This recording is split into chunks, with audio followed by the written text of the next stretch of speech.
Devi Shunyalayo Bhavet. Beautifully, in this verse, Paramashiva explains that by fixing your gaze on a particular object, Vastu, you should slowly remove the thoughts and your impressions of that object. Then one abides in Shunya, the state where everything becomes one, where you start feeling the deep oneness with everything and the infinite space. So, in this sutra itself, when we see, Paramashiva gives us a step by step understanding of how we have to manifest this power. First, he says, remove the thoughts and impressions of the object, which is to bring the space of oneness with that particular object. And then, when that happens, you go into the state of Shunya, the space of all inclusiveness and infinite space. You start becoming one with the field, one with Paramashiva, and at that time, you're able to move that matter.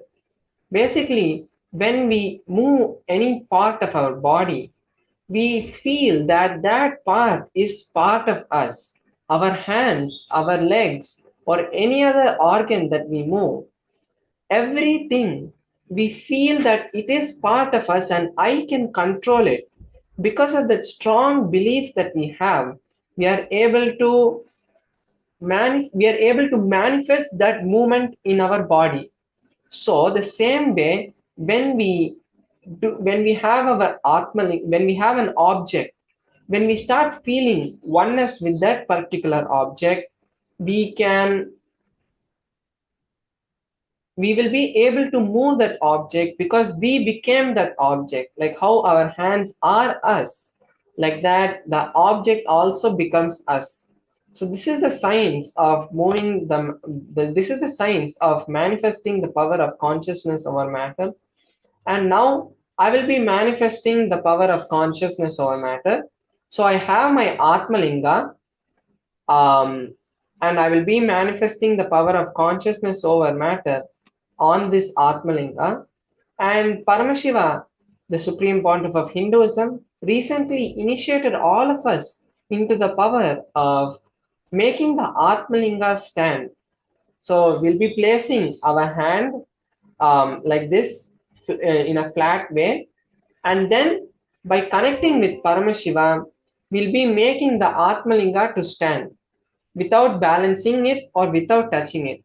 And for all of us to understand what the Atmalinga is and to bring the authenticity to the manifestation, the Atmalinga is crystalline material which is directly got from the ice and the quartz which has been there under the earth for thousands of years.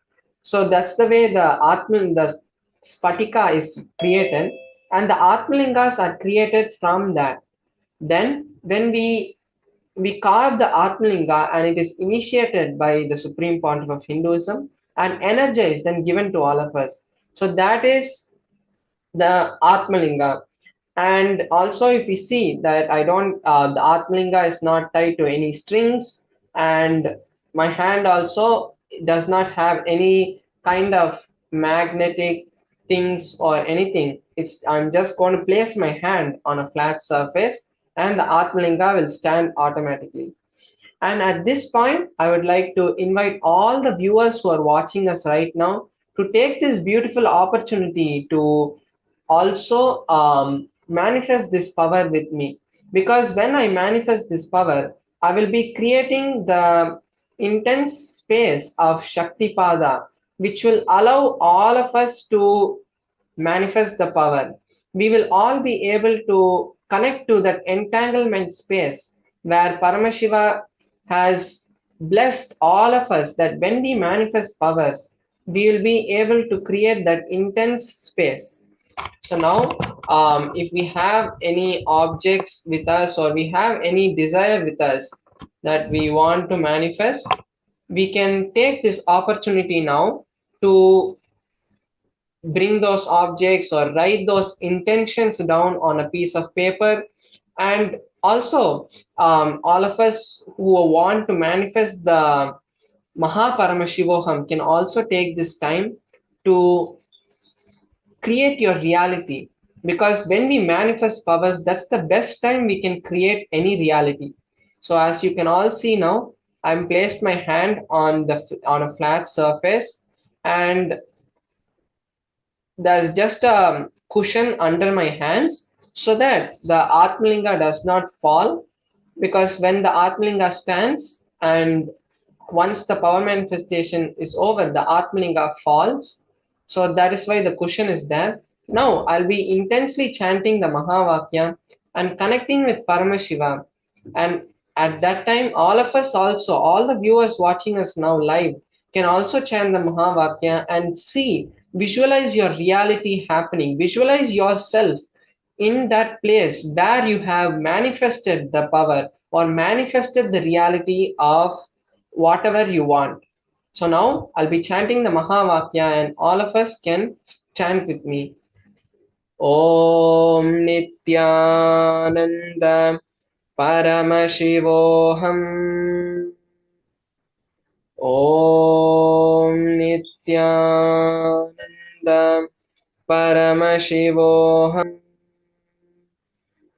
Om Nithyananda Paramashivoham. Om Nithyananda Paramashivoham. Om Nithyananda Paramashivoham. Om Nithyananda Paramashivoham. Om Nithyananda Paramashivoham. Om Nithyananda Paramashivoham. Om Nithyananda Paramashivoham. Om Nithyananda Paramashivoham. Om Nithyananda Paramashivoham. Om Nithyananda Paramashivoham. Om Nithyananda Paramashivoham.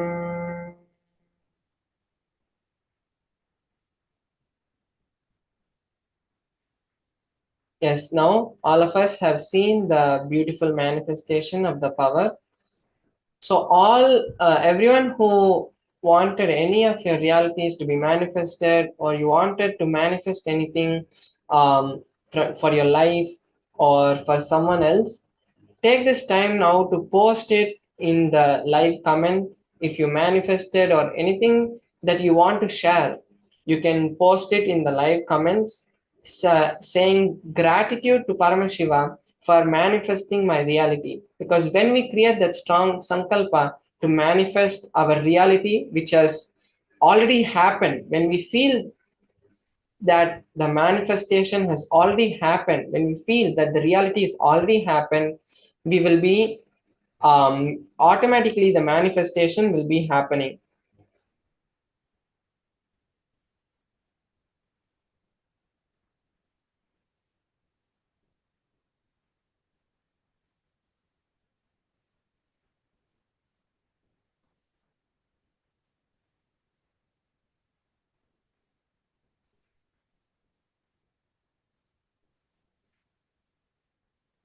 And today we'll be having the darshan of Uma Maheshwara Murthi, who's the beautiful um,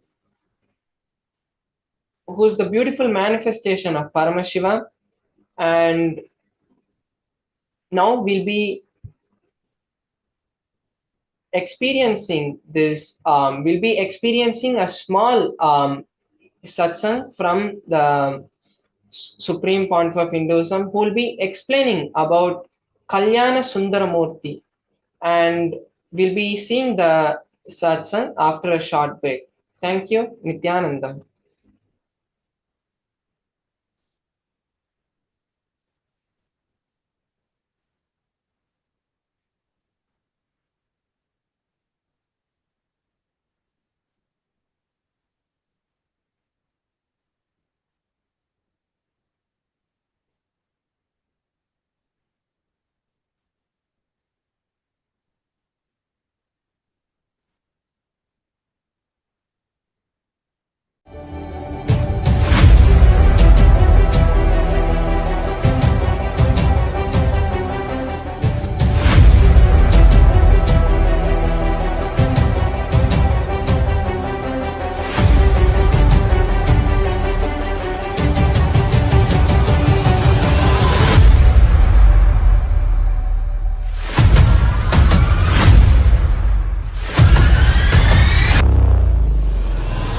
Whatever I shared till now, condensing the whole thing and reviving it as experience, starting from completion, unclutching, power manifestation, the states of consciousness, and the planes, multiple planes, everything.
You will become Paramashivam.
Understand?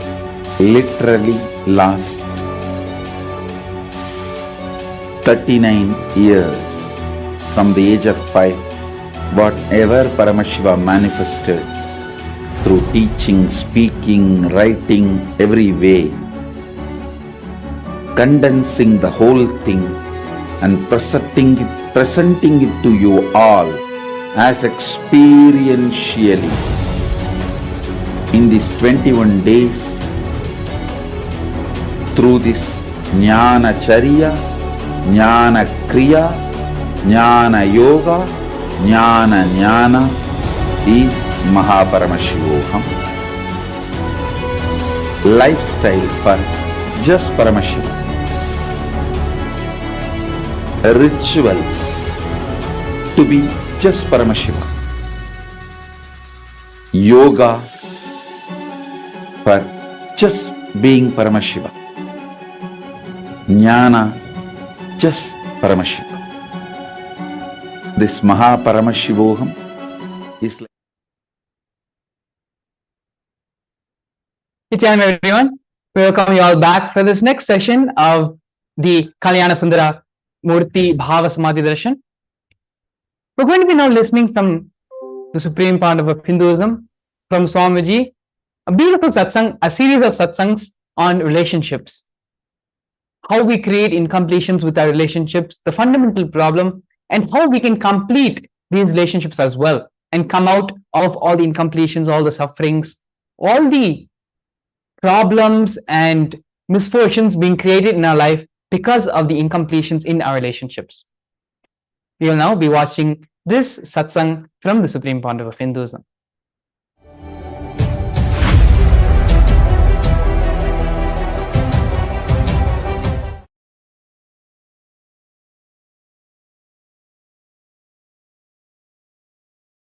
You are totality of your body and consciousness. Chit Jatak Granthi. That is what Hindu tradition, Sanatana Hindu Dharma, cosmic constitution describes you. Chit Jatak Granthi. The conscious decisions of your Anma, soul, natural selections of your body, DNA, these two overlapping on each other, forming a knot is you. Now, this conscious decision and natural selection, these two, how it is matching, overlapping, decides whether you are going to be a celibate, suppressed, monogamous, just having one or two affairs outside your legitimate relationship, or polygamous. All that is going to be decided by these two overlapping. Your conscious decision process and your natural selection DNA. Listen.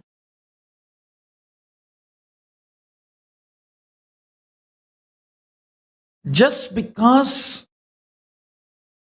every one of you have a human body, do not think you are all human beings. This generalization is the worst crime done against you. Each one of you are unique because your conscious decision process is not measured by any so-called rational scientific methodology till now.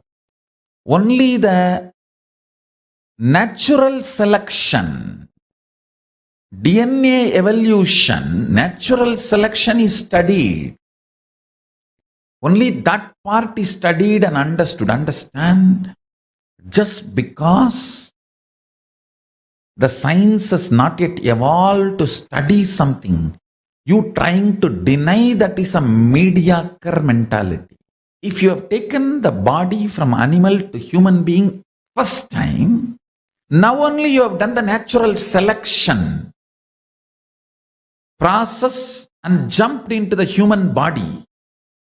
Naturally, your senses will need too much of support from the external inspiration, like a lot of quantity of food will be required, lot of sights pleasure, lot of music pleasure, lot of smell pleasure, lot of touch pleasure, lot of sexual pleasure. Too much is needed to keep yourself engaged, entertained, alive. And if you are denied of all that, you will be depressed. That's a problem. You will be depressed. So I don't want to say what is right, what is wrong. I don't want to give you a kind of a generalized solution. I will reveal the sacred secrets Paramashiva reveals. If you have already done the survival, means the natural selection process, more and more means from animal body you took the jump to human body. In the human body you lived few births and you have done a lot of conscious decision and more natural selection, and you evolved your system. Listen carefully. Too much of shadow of conscious decision gets embedded into your natural selection process, and you develop something called Divya Sarira, light body,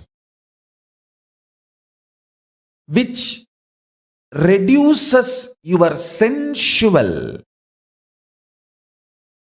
needs drastically to keep you alive and excited. Means, if your Divya Sarira develops more and more, with less input from the external world, you will be more alive, joyful, excited, inspired, radiating.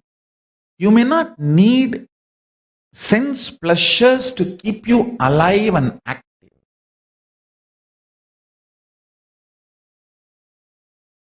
Now, you need to look in and see where you are standing in your natural selection process and where you want to go using your conscious decision power. Understand, knowing the telescopic and microscopic reality of you, self, God, Ishvara, Jagat, universe, makes you make right decisions about relationships. Understand? Don't think I'm giving an impractical solution for your simple day-to-day problems. No. No band-aid solution can help you in your relationships. You think just a plastic smile can help you completely be happy with your family and relationships? No. Your core need to cognize powerful cognition. Only then your attitudes and understanding about you and life will get matured. Maturity means having the telescopic and microscopic vision, clarity, powerful cognition about everything you are handling in your life. Everything you are handling in your life, having telescopic and microscopic vision, is what I call enlightenment. When you know life cannot be destroyed, you know nothing can touch you, you will start loving and being compassionate with everyone. You can't destroy me, so I am compassionate and loving to you. You are not a threat for me. Nobody is a threat for me.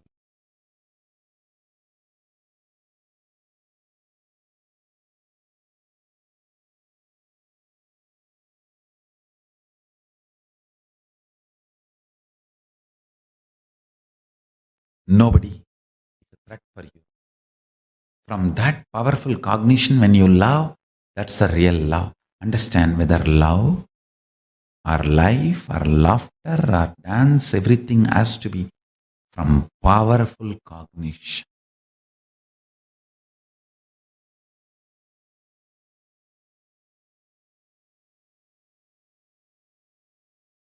The of relationship is decided by the conscious decision process. Decide to use the conscious decision process to break free from the DNA you developed by natural survival.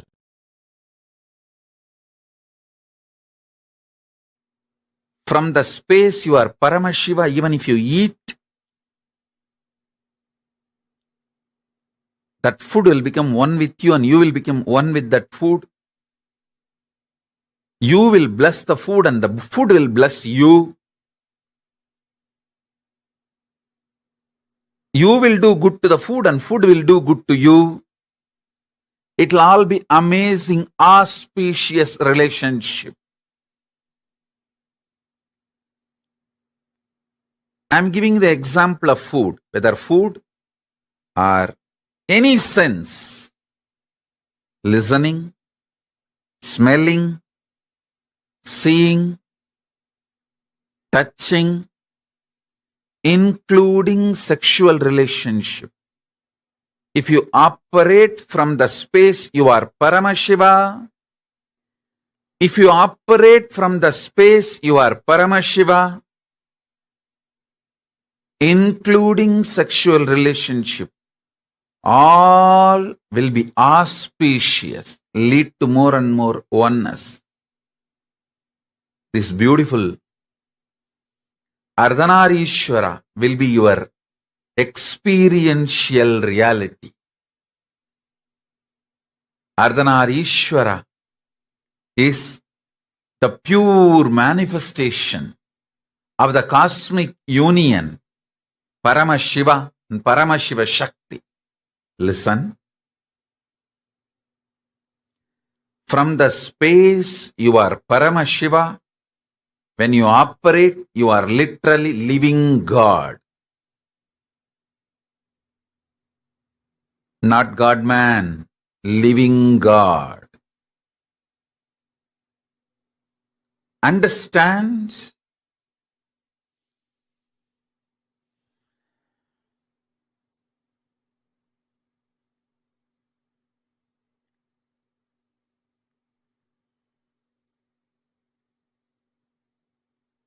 Anything you do from the idea you are a body, you are mind, a situationship. Do not expect any relationship started with the idea you are just a body and mind to be a permanent relationship in your idea, in your life. Even the word relationship is wrong. Everything you do from the idea you are body and mind is just situationship. So don't blame the situations, other person, anything.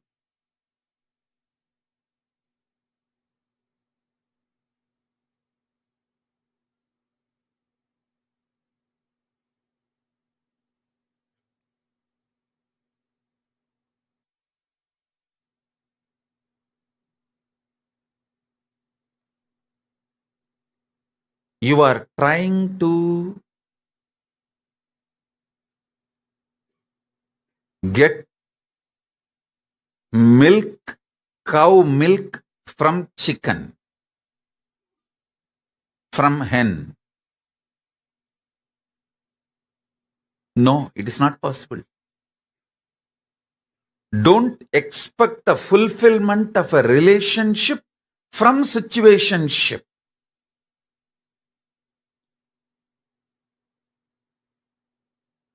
Most of you get into so-called relationships because the situation pushed you into it. That's all.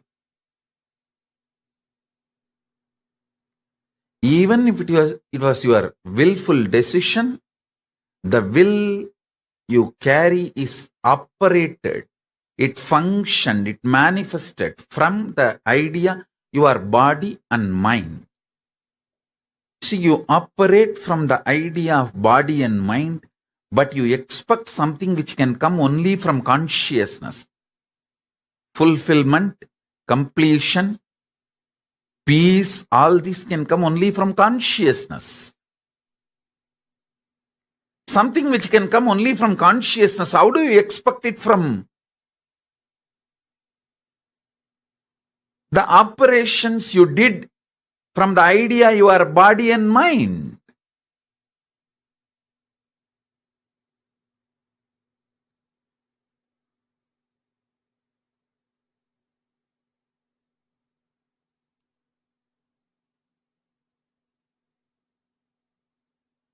So listen.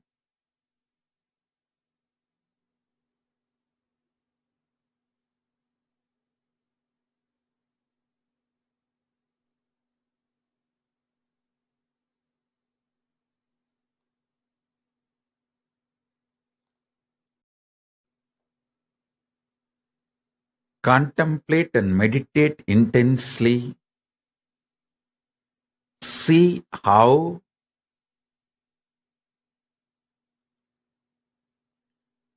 you build situationships in your life, but you expect the results, fulfillment which can come only from relationship.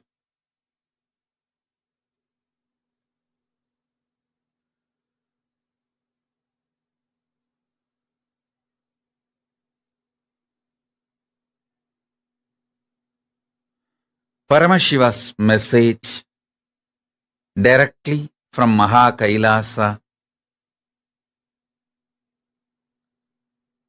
Whatever expression you do from the truth you are consciousness,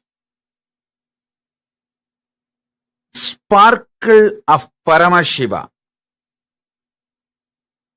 Whatever you manifest from this truth is relationship. Everything else, whatever you manifest from the idea you are a body or just mind, just emotion, will all be only situationship, not relationship. The realization you are consciousness, the relationship you build with Paramashiva, that can be called as relationship. Other than this, do not call anything as relationship. Everything else is situationship. Everything else is situationship. Listen. This one truth will solve all your problems of life about relationships. All your relationship problems can be solved, resolved with this one understanding. This one understanding can resolve everything.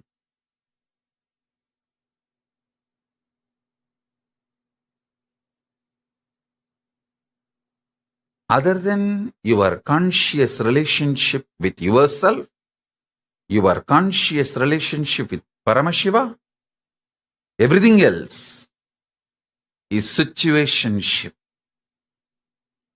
Meditate on this. Subject for today's webinar: discovering oneness in relationships. Understand, discovering oneness within you is powerful cognition manifestation. Means you apply the right powerful cognitions within you, you will discover oneness within you. You apply the powerful cognitions in your life, you will discover oneness in relationships. The whole married life in Hinduism is all about discovering oneness in the relationships. Listen, more and more powerful cognitions were asked to be applied, to be manifested. More and more powerful cognitions were supposed to be breathed and lived. I tell you, more powerful cognitions, more matured you will be with you. More powerful cognitions, more matured you will be with others. Fundamentally, oneness in relationships is nothing but more and more powerful cognition. Means the cognitions you carry about you, life, cosmos, body, mind, pleasure, pain, right, wrong, sex, lust, greed, death, all this should become very high, powerful cognitions. The more and more powerful cognitions, more and more you will discover. I strongly recommend, when you fill yourself with these kind of powerful cognitions, I tell you, you will come to a realization, just like you feel insecure, the other person feels insecure. You feel greed, other person feels greed. You feel attention need, other person feels attention need.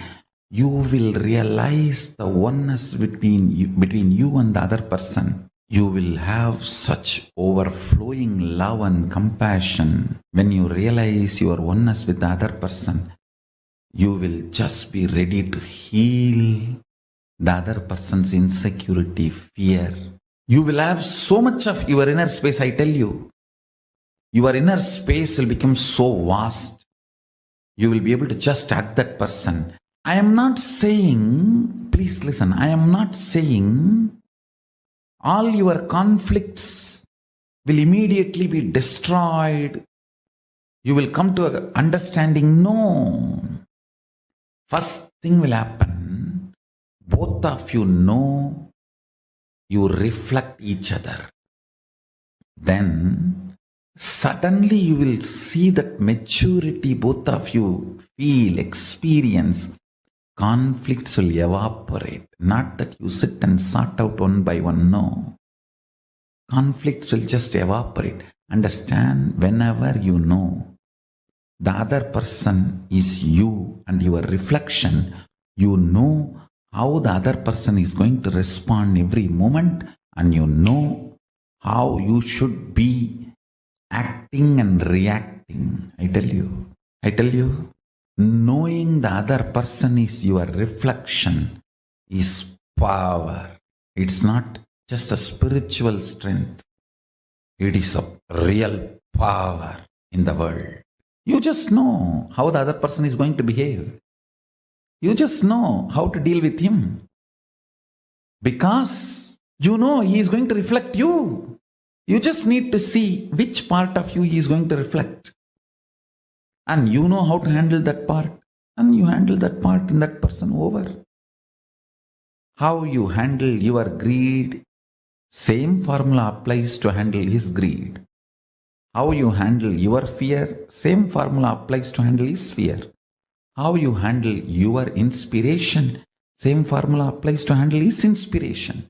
How you handle your laziness, the same formula applies to handle his laziness. How you handle your cunningness, the same formula applies to handle his. Knowing the other person is your reflection makes you intelligent. Deciding to use compassion to heal the other person makes you God. It's life. Whoever decides for life, compassion as the strategy for their existence, live like a God in the cosmos. Understand?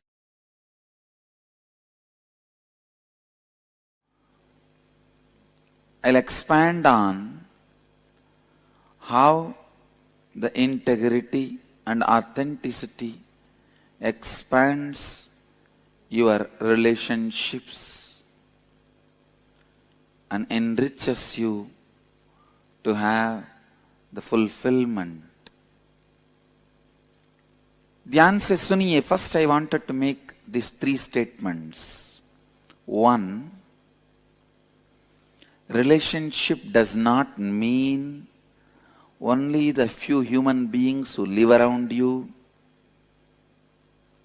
When I use the word relationship, I mean your relationship with your health, with your money, with your life, with your success, with the nature, everything. Second, you also have a very inauthentic way of dreaming about your life, just to have few cozy relationships around you, and that is enough. You are complete with your relationships and relationship dimension, which is completely wrong and inauthentic. Third, please listen. Third, only when you expand you to the level with integrity and authenticity, anything, anybody comes in your breathing space, there is a conflict-free, complete relationship. You are going to experience fulfillment and success. Relationship is not related to the quantity, it is related to quality. Please listen. The third statement takes the concept of relationship complete different level altogether. When you bring integrity, you will heal all the damage you caused inside you, outside you, due to the relationships, ignorance you had in the zone of relationships. Listen. Your ignorance in the space of relationship not only causes damage in others, it causes damage in you also. When you cause damage in your spouse, in your mother, in your father, be very clear, you cause damage in you. Because your father, mother, spouse, all the relationships you carry decides the confidence and the energy you have about you. One of the important healing factor in relationships is the other person feeling confident, you are transformed, you are going to be different in future. To tell you honestly, nobody is too serious about the past hurt. Everybody is expecting about what is going to be the future. If you give them the confidence, assurance, the future is going to be really transformed, authentic and responsible. There is nobody who is not ready to heal their past or drop their past. Everyone is waiting to drop their past and relate with you in a new way. Who is interested in carrying the past wounds? Just like how you are waiting to drop the past and have the new future. Everyone is waiting to drop the past and create the new future. Everything has to happen out of completion. Out of completion is your birthright. every human being, first thing they should do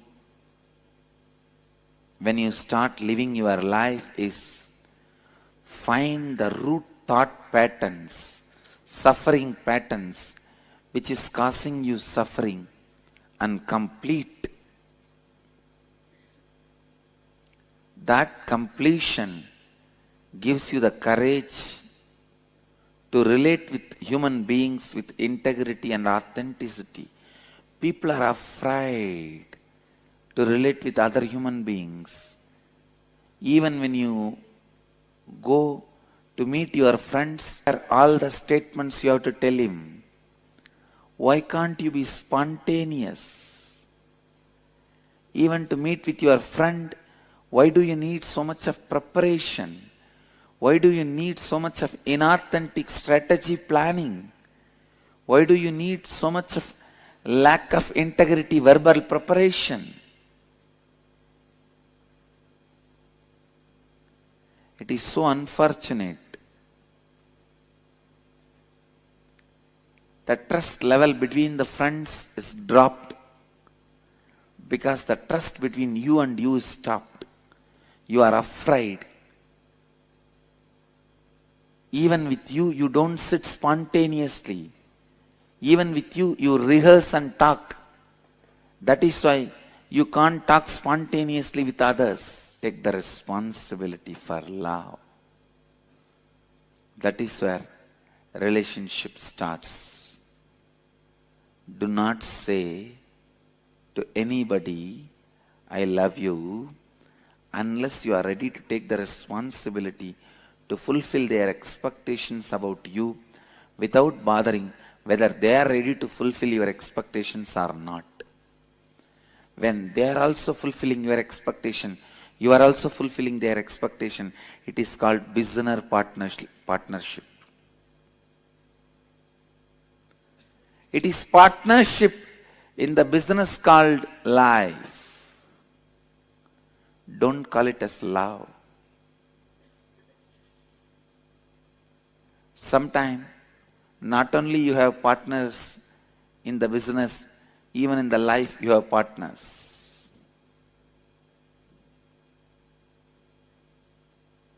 Maybe you can use the word life business partner.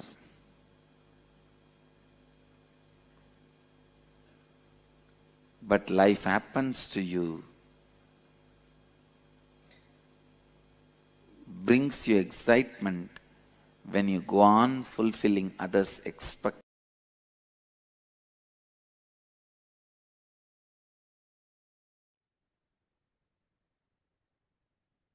Yes, beautifully, the Supreme Pandava of Hinduism, Swamiji explained the reasons for the incompletions, problems, conflicts in our relationships, as well as beautifully giving the solution as well on how to come out of those problems and how to get into the space of completion with all those around us and all the relationships around us. So we're now going to be looking and entering into the internalization exercise to bring completion in all our relationships. Bringing integrity to our relationships heals the wounds of the past.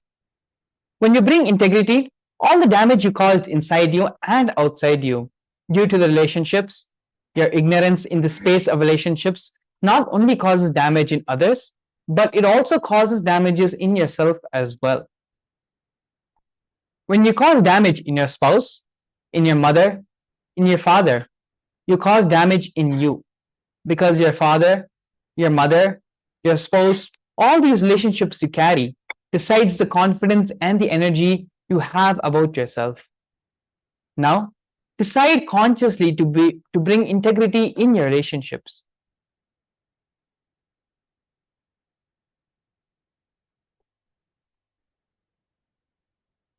Now, take a few minutes, pencil and a paper, and write down the 3 most important relationships in your life with whom you are feeling a lot of past wounds with. Decide to bring integrity into your relationship with them.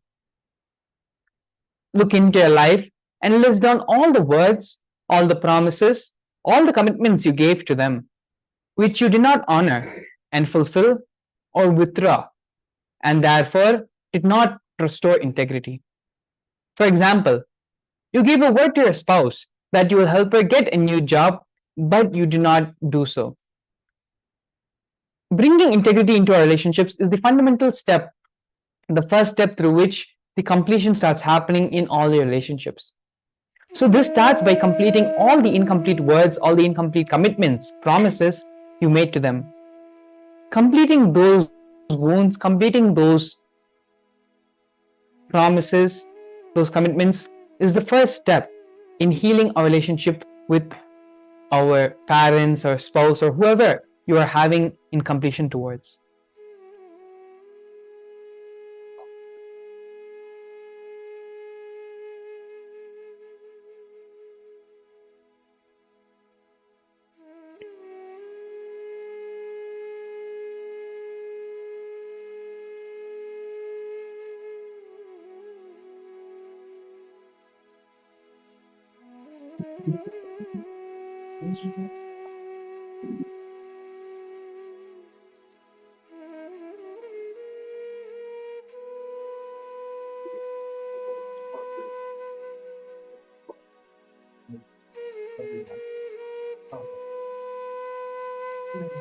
Once you've penned down all the incompletions, all the unfulfilled words, unfulfilled commitments, all the words missed in these relationships, start calling those people, call them and complete with them.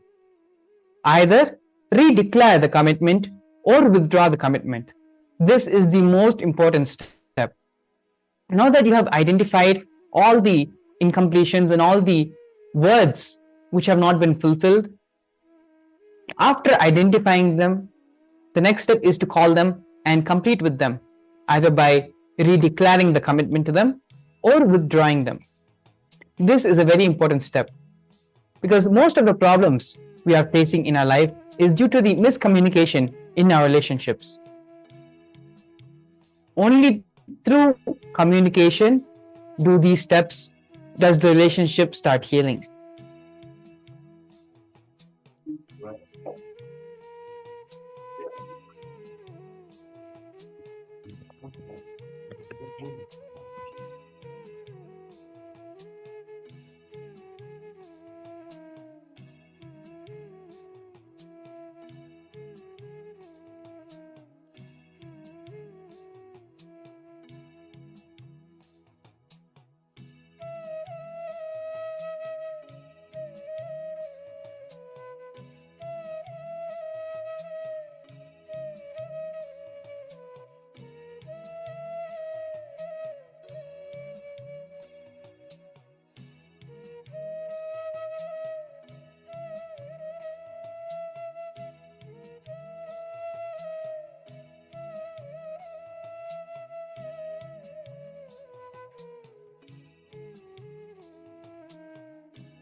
After this step of talking to those people, talking to all the different relationships you have in your life, and bringing back integrity, either in the form of redeclaring your commitments or in the form of withdrawing them and completing them, it is through this step the relationships are healed. One of the important healing factors in relationships is that the other person feeling confident that you have transformed. You are going to become different in the future. You are a different person. Nobody is too serious about the past pains and the past wounds, but everybody is going to expect about what is going to be the future. If you give them the confidence, the assurance that the future is really going to be transformed, authentic and responsible, there is nobody, absolutely nobody in this world who is not ready to heal their past and drop their past. So please understand, never feel any relationship in your life that they will not come to complete with you, or they will resist completion. You may not have talked to them for years together, and that anything you say now may fall on deaf ears. But everyone wants the space of completion. That is something which all of us deeply yearn for. As Swamiji beautifully says, everyone is looking towards a better you, towards seeing how you're going to be different and changed in the future. And they will always be ready to complete and drop the past. Everyone is waiting to drop the past and relate with you in a new way. Who is interested in carrying the past wounds? Just like how you are waiting to drop the past and have a new future, the same way, everyone else is also waiting to drop the past and create a new future. So with this understanding, let's have the courage to do the integrity process sincerely and heal all the past wounds in our relationships. If you need, please take a few minutes as well to pen down so that we can complete all these incompletions in all our relationships.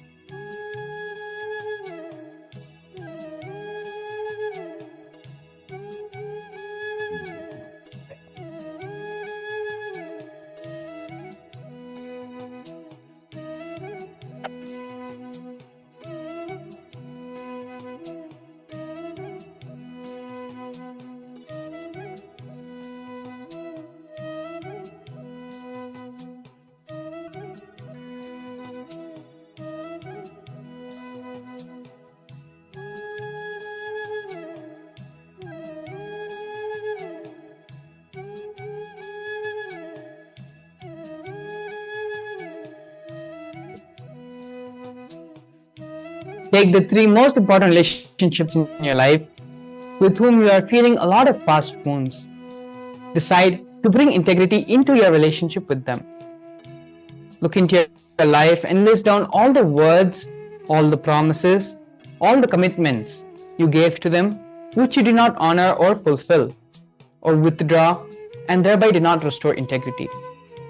Now, call these people and complete with them. Either redeclare the commitment or withdraw the commitment. This is the most important step. Swamiji has given a beautiful 3-step process. Identifying these incompletions, penning them down for our sake, and calling with these people to recommit and restore the integrity in all these various relationships. It is through this simple 3-step process, any relationship in your life can be healed. Whether it is your mother, father, spouse, siblings, a friend, all the relationships can be healed through this way. Because just like you want to bring completion, want to bring fulfillment and build a new relationship, build an everlasting relationship, that is the same feeling the other person is having as well, whoever it may be. So it's time for us to have the courage to take the first step and allow the completion to bloom in our relationships. The Supreme Pontiff of Hinduism, not just through this session and through this one teaching alone, but in depth, the Supreme Pontiff of Hinduism himself completes all these incompletions, all these problems, and all these conflicts we are having, not just in our relationships, but in all the different aspects and dimensions of our life as well. On February 9th, the Supreme Pontiff of Hinduism is going to be conducting the next Paramashivam program, where in depth, all these various aspects of our life, health, wealth, relationships, manifesting our reality as we want, all of these different aspects of our life, Swamiji himself is going to be directly getting involved with each and every one of the participants' lives and bringing completion into each and every single person. Not only that, by registering for the program now today, you will be able to have the rare opportunity to witness the Kalyana Murthi Darshan of the Supreme Pontiff of Hinduism. So, the QR code and the link to register for the program is going to be projected on the screen. Please don't delay and register yourself for the Paramashivam program. It is one of the most beautiful and most sacred contributions the Supreme Pontiff of Hinduism has made for the entire world. After completing the completion process to heal all the different relationships in your life, you can go ahead and register as well for the Paramashivam program, for the Paramashivam program, and get ready to witness the divine darshan of the Supreme Pontiff of Hinduism, manifesting as Kalyana Murthi. So with this now, we're going to be entering into the next session of today's program after a short break. Please stay tuned.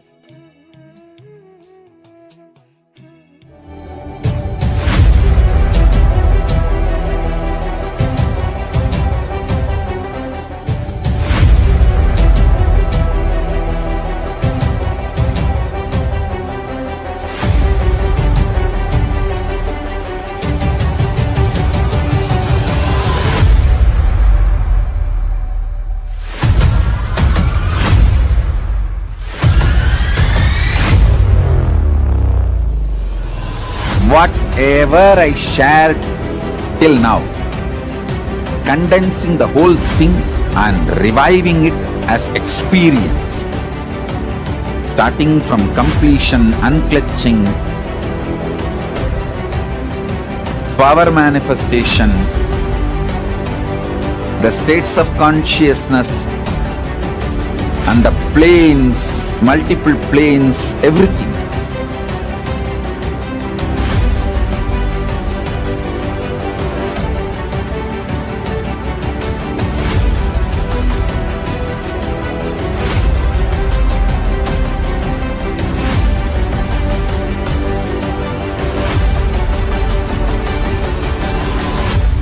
Since the beginning of time and space, Bhagwan Paramashiva, the all-powerful, all-pervasive, and all-knowing ultimate superconscious existence, revealed in the Vedas and Agamas, the source scriptures of Hinduism, the truths about himself and the manifested universe and its multidimensional and simultaneously existing dimensions and worlds, also known as parallel universes or vertical time zones. Trutyaadi pratyayasya alo maya samudbhavaha. The Kala Tattva, which gives rise to the knowledge of various time zones and parallel universes such as Truti and others, is originated by Ananteshwara from the impure Maya. Bhagwan Paramashiva mentions that as we experience the various higher states of consciousness, we simultaneously experience the various time zones associated with them. We get transported to the parallel universes and experience the other dimensions of our own existence, of our own personality. Listen, Subarloka is all about stable bliss, absolute health and stable bliss. Maharloka is all about the highest peak possibilities.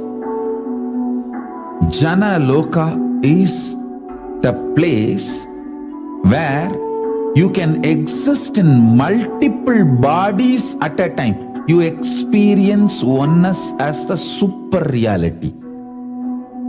Tapaloka is that last struggle you go through. Sometimes you know you are Paramashiva, sometimes you just slip off, but again you say, I am Paramashiva. That space is the Tapoloka, an absolute surrender.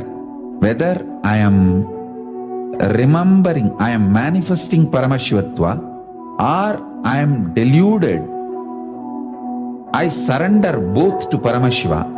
When you take that decision, you are lifted to Brahmaloka.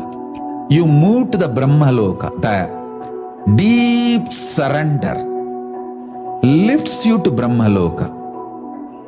Then from there, you move to Parandama, Vaikunta, and Kailasa, then Mahakailasa itself.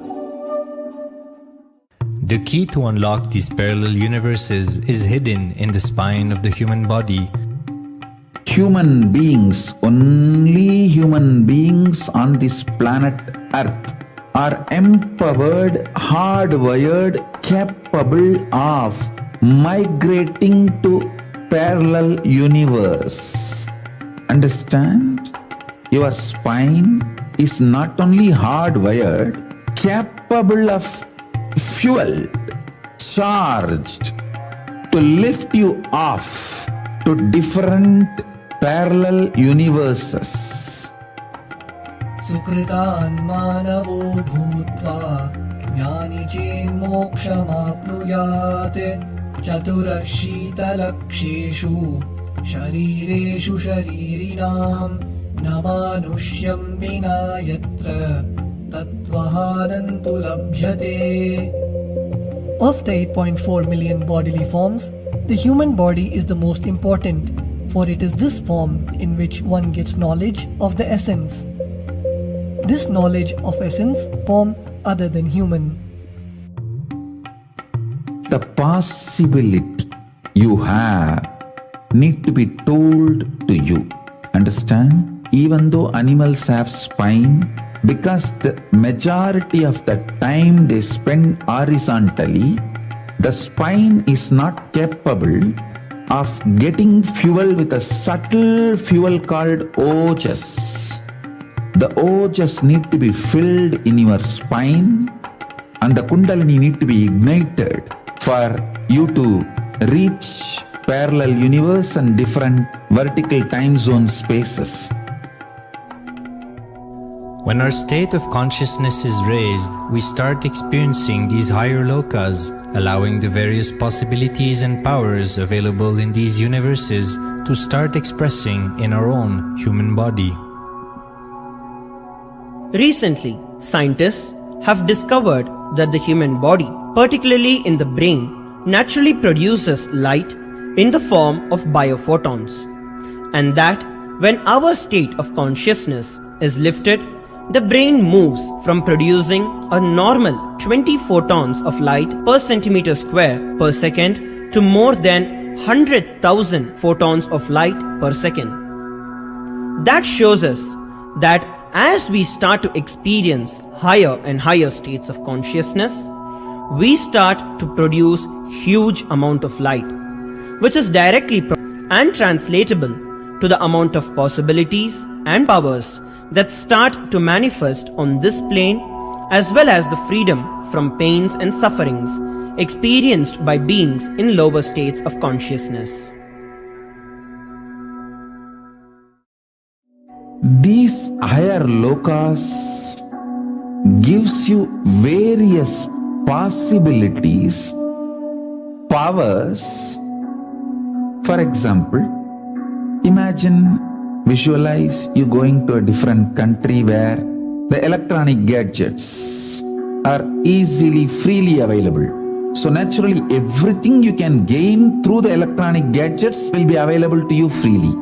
Same way, Kamadhenu, Karpagavriksha, Parijata, all these are like different gadgets, possibilities available in different lokas. Please understand, a permanent, irreversible power manifestation from the upper lokas is possible. Once these possibilities and powers start to express in the human body on the Bhuloka, a point of no return, where the cognitive shift which happens in us about who we are and what is the reality hidden behind this perceivable world frees us from the deluded ideas we have about ourselves and the life in the cosmos. The moment your consciousness is empowered to access and to exist in the parallel universe, no force in this Bhuloka, planet Earth, can torture you, abuse you, suffocate you. It is irreversible, permanent enlightenment, irreversible, permanent empowerment. In the source scriptures of Hinduism, the Vedas and Agamas, Bhagwan Paramashiva reveals about the importance of being initiated by a guru who is fit of giving initiation for us to raise into the various states of consciousness and experience the higher time zones.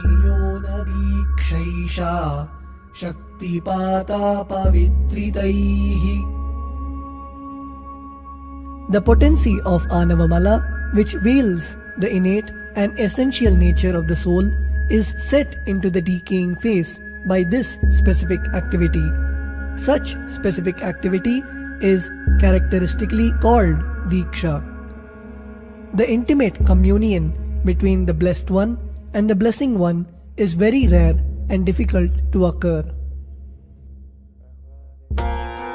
The Supreme Pontiff of Hinduism, Jagat Guru Mahasannidhanam, His Divine Holiness Bhagwan Nithyananda Paramashivam, is the 1008th incarnation of Paramashiva as per Hinduism, living amidst us today. Starting out at a young age and enduring years of intense penance, he persevered with the single-pointed vision of experiencing the ultimate oneness with Paramashiva, known as Paramadvaita. He traversed the length and breadth of India, initiated by his gurus into yoga, tantra, and other Eastern metaphysical sciences. After having many profound spiritual experiences, he finally received the ultimate experience of Paramashivoham, I am Paramashiva, from his guru Arunagiri Yogeshwara, an incarnation of Paramashiva himself in the holy town of Tiruvannamalai in South India.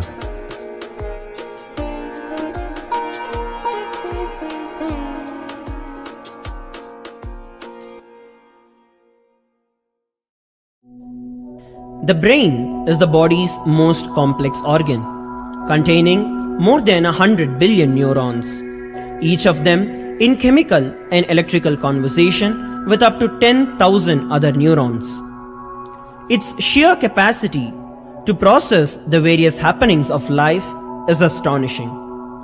The scientific Hinduism's brain remarkably shows that the complexity presents no difficulty for the Supreme Pontiff of Hinduism in managing his brain's activity. The Supreme Pontiff of Hinduism's capacity to control his brain is very fluid. He can easily shift his brain function and alter his brain waves, allowing the travel into various time zones possible and effortless.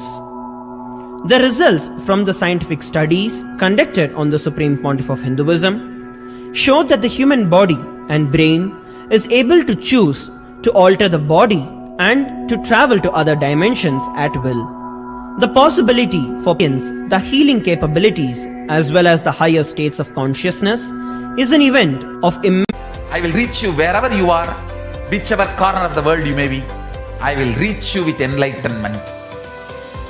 Again I tell you, I am not here to prove I am God, I am here to prove you are God. Don't wait to become divine. Register now at paramashivoham.org.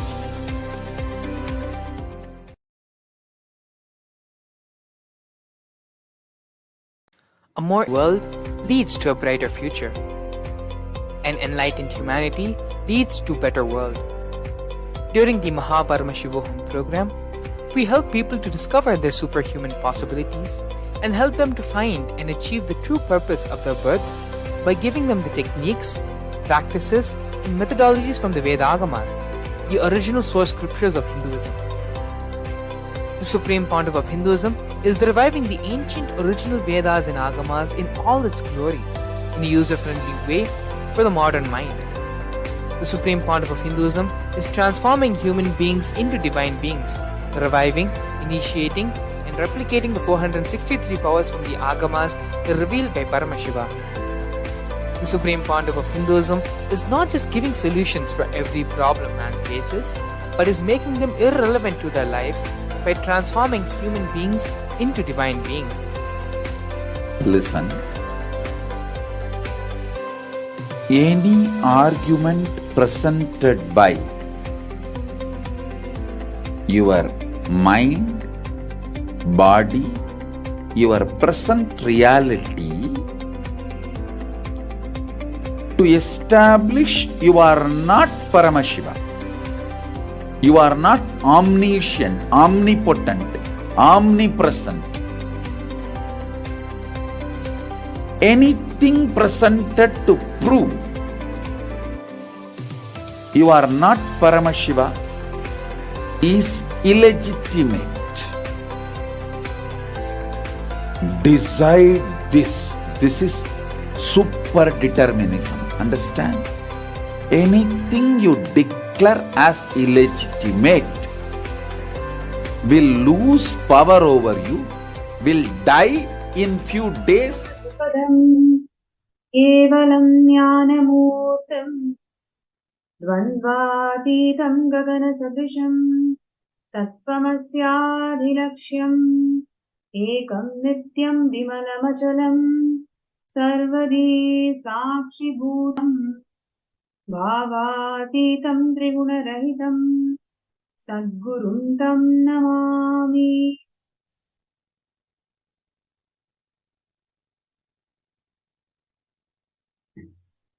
Nithyananda, I welcome all the viewers and participants from 175 countries joining with us for this Uma Maheshwara Murthi Bhava Samadhi Darshan, manifesting through the Nijavatara, the Supreme Pontiff of Hinduism, Bhagavan Nithyananda Paramashivam. As we are getting ready to have the most awaited moment of the day, the Bhava Samadhi Darshan, we will be having a small segment learning about what constitutes the world's most ancient enlightenment ecosystem. What is its elements and how the Supreme Pontiff of Hinduism is reviving the most ancient ecosystem, enlightenment ecosystem in the world to its original glory. Yes, we are going to be looking into the aspects and glory of Kashi Sarvanyapita.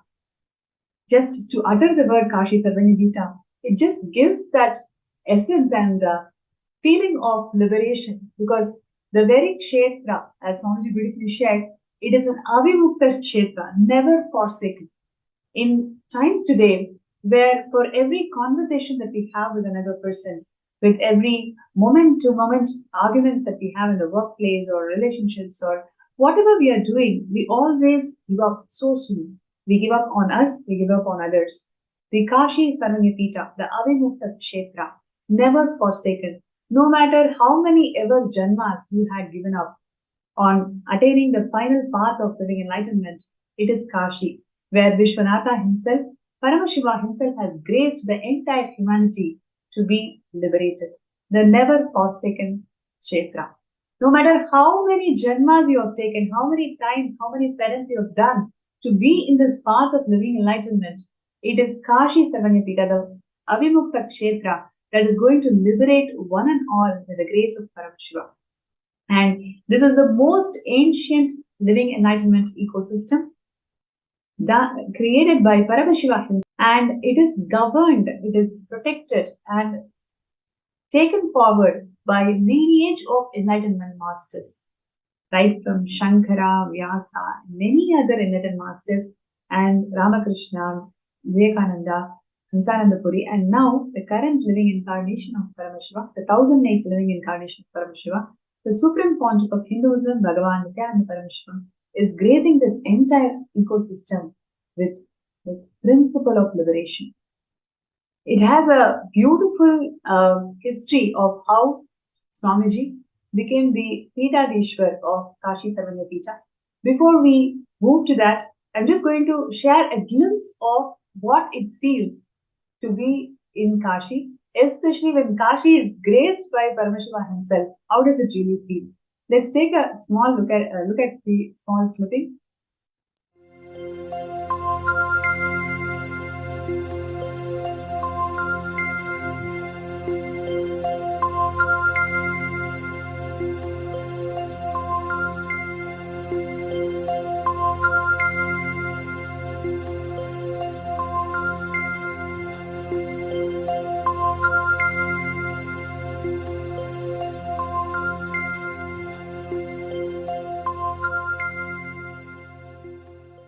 Her her Gange her her Gange her her Gange her her Gange her her Gange Ganga hey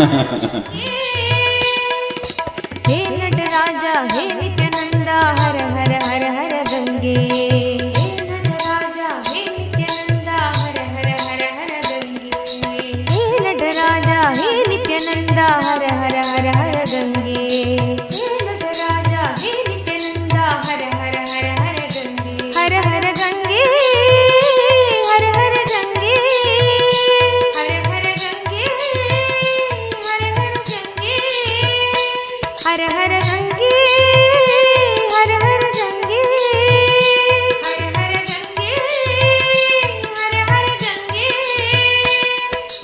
hey Nataraja hey Nityananda her her her her Gange hey Nataraja hey Nityananda her her her her Gange hey Nataraja hey Nityananda her her her her Gange hey Nataraja hey Nityananda her her her her Gange her her Gange her her Gange her her Gange her her Gange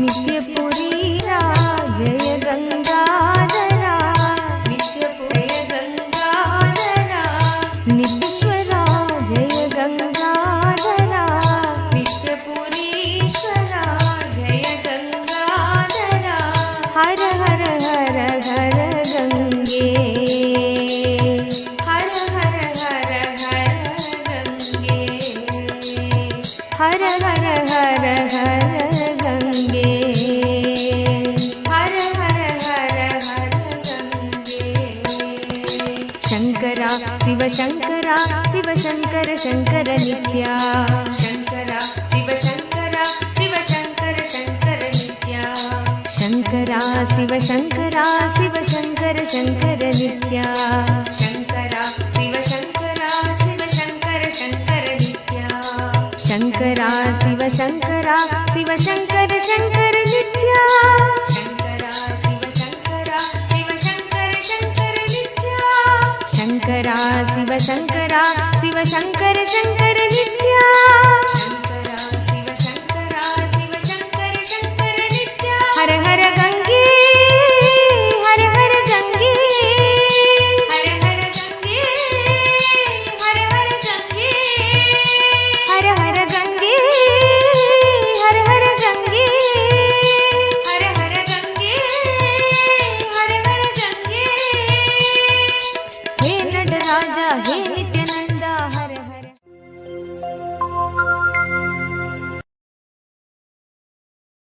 That is such a beautiful clipping. Like literally, we can feel how it feels to be with Swamiji in Varanasi.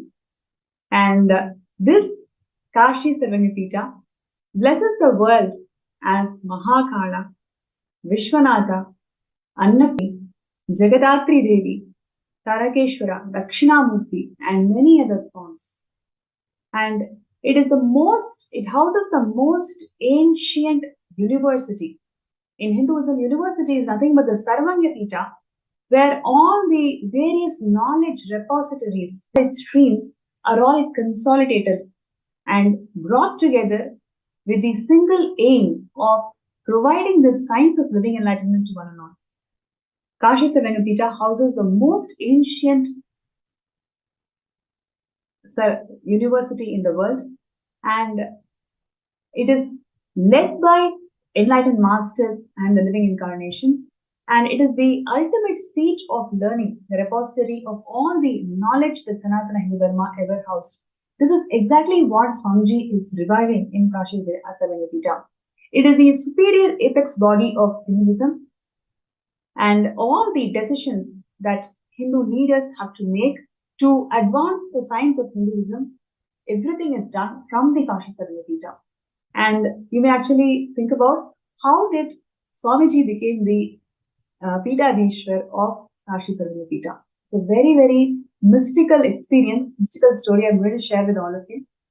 And Sri Lalidhar Swarup Mahakalananda. So he was the Pidadishwar of Kashi Sarvanipita, and he was actually a celibate monk. He's a brahmachari. And he had this spiritual intuition.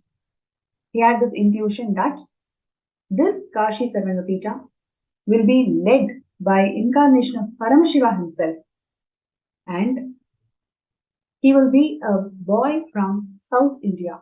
He'll be a young monk and he'll be a boy from South India, and he will be known by the name Nithyananda. Please understand, Sri Lalitar Swarupji has not seen Swamiji yet. He had this intuition that the next Pitadishwar will be the incarnation of Paramashiva by the name Nithyananda. So mystical, isn't it?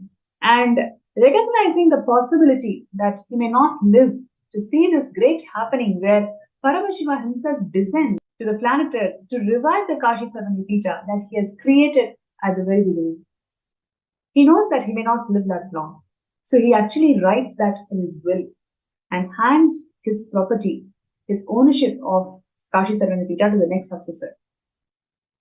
And it is so beautiful that the will gets executed where Swamiji becomes the Pitadishwar of Mahanirvani, of the Kashi Sarvanapita.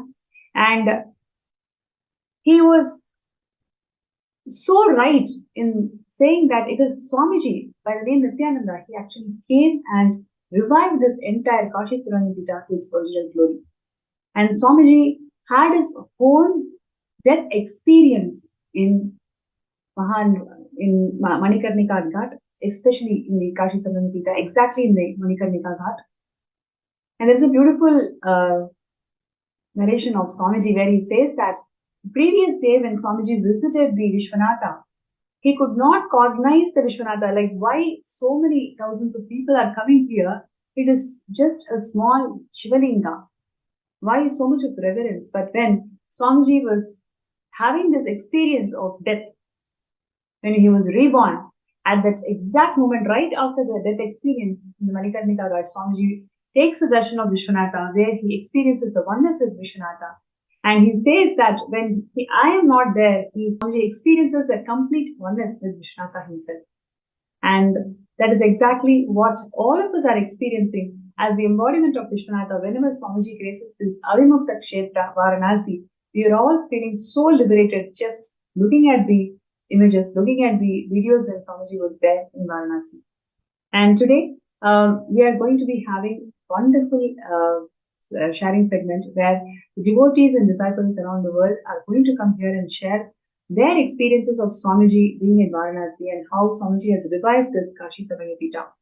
Some of these experiences are just beyond words. I mean, something truly we cannot cognize, and the amount of contribution that Swamiji has done is truly wonderful. So today, the first is going to be from someone. Okay, I'm just going to say that, have you ever heard that you can come back to life just by the glimpse of Swamiji, just by hearing the voice of Swamiji? That's exactly what you're going to hear from one of the disciples today. She has witnessed, she was an eyewitness of somebody who was electrocuted, lost their lives, was simply brought to life just by one blessings of Swamiji.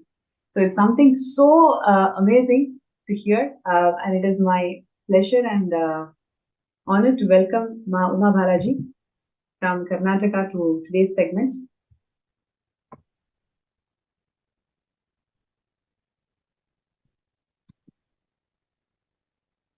Yes, thank you so much, Ma Uma, for joining the segment today. And Nithyananda. Nithyananda, thank you for inviting me. And it's a great pleasure to be here in this platform today, sharing my experiences at Varanasi. First of all, I would like to begin by offering my wholehearted gratitude to Swamiji. Without Swamiji, I just cannot imagine what I would have been and how I would have led my life. So let me begin by sharing how I saw Swamiji.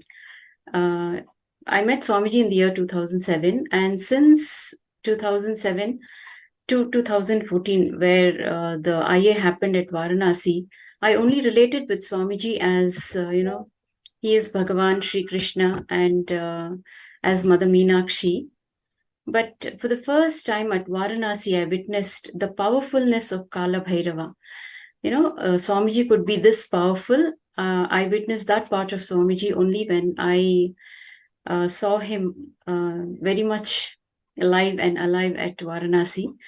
So the first day when we landed at Varanasi, Swamiji was standing there with that rope which Kala Bhairava holds in his hand during darshans. And we went and received his blessings. And after that, I think it was a journey that has been embedded in me, and I cherished these memories over and over again. So the first experience that I had at Varanasi that I witnessed was that of this person coming back to life. So they were making elaborate arrangements in the lawn of the hotel where the program was being conducted. And suddenly I heard a lot of action happening. What was the arrangements for, Ma, actually? It was the Kala Bhairava Homa that was being done there, and the arrangements for Kala Bhairava Homa was happening there.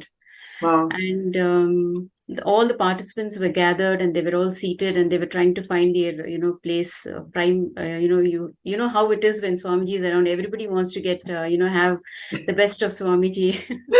So they were finding their Been spots. there, done that multiple times. Yes. So I was a volunteer there at that time. My son was doing his engineers, and I was volunteering for the program. So we were moving around helping the participants, and suddenly I heard some a loud noise, and there was so much commotion. And by the time I could reach, I was midway, and somebody came and told me, Kala Bhairava liberated him. Kala Bhairava liberated him. He died. He passed away. And the moment I heard the word death, at that point of time, I was devastated. I was devastated, and the moment I heard that somebody had died and they had been electrocuted, and somebody passed away by being electrocuted, it only brought immense sadness. So I just withdrew from that place, and I just isolated myself from the crowd. I just moved away, and I went and sat there in silence, and I closed my eyes, and I started praying to Swamiji intensely. What will happen to his family? How would they react? What would be their first reaction when they hear that, this member is no more? So with those thoughts, I just isolated myself, and the Kala Bhairava Homa happened beautifully. Everything went the way it had to, go. And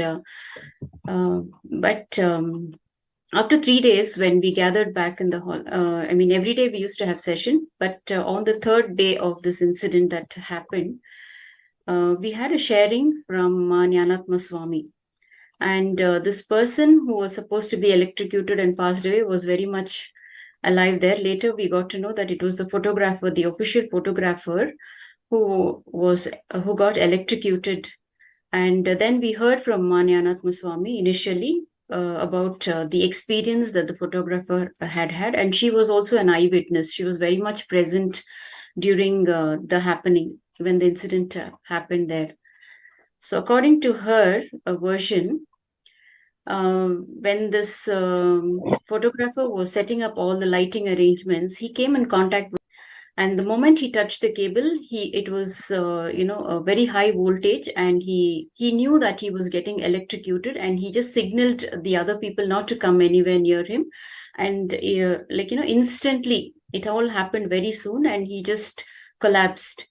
And just before he could close his eyes, he remembered Swamiji. He prayed to Swamiji to take care of his family, and then he closed his eyes. And just before closing his eyes, he saw Swamiji appear to him, and it was a huge form. And then he closed his eyes, and he didn't know what happened after that. And later, when he regained conscious, when he found himself in the hospital being treated, and Ma Jnanatma Swami, who was there, immediately called Swamiji, and she informed Swamiji about whatever had happened. And Swamiji told her over the phone, "Look, now he will open his eyes." and there was so much commotion happening, all the volunteers trying to, move that person to the hospital, and immediately this person was being shifted to the hospital, and they were in the ambulance again. And sitting inside the ambulance, once again, Ma Jnanatma Swami informed Swamiji. She called up and she informed that she was updating him, and Swamiji once again told her, look, now he will open his eyes. And the person opened his eyes, literally opened his eyes. And after that, of course, he was there in the hall sharing his own version, and he told all of us that whatever he had experienced at that point of time, that how he saw Swamiji just before closing his eyes, and how he was brought back to life. He thought that he was going to die and he's not going to be, alive. And it was a great blessing that was very much alive and back again. So that was the first experience, which really shook me. It shook me so badly. And I was coming to terms with it. And the next incident that happened was we were all, Swamiji shared during the program that we would all be doing the death meditation at Manikarnika Ghat. So we will all be going there, and we will all be going by boats. So the day, I think it was the 10th or 11th of May, and we all assembled at a certain place, and all of us got to travel along with Swamiji. So there were about 5 to 6 boats, and Swamiji was in one of the boats with all the Mahants and Kotharis, and our boats were going behind Swamiji's boat. So the first day when we went, suddenly there was a mild storm, and it started raining, and the boats went out of control.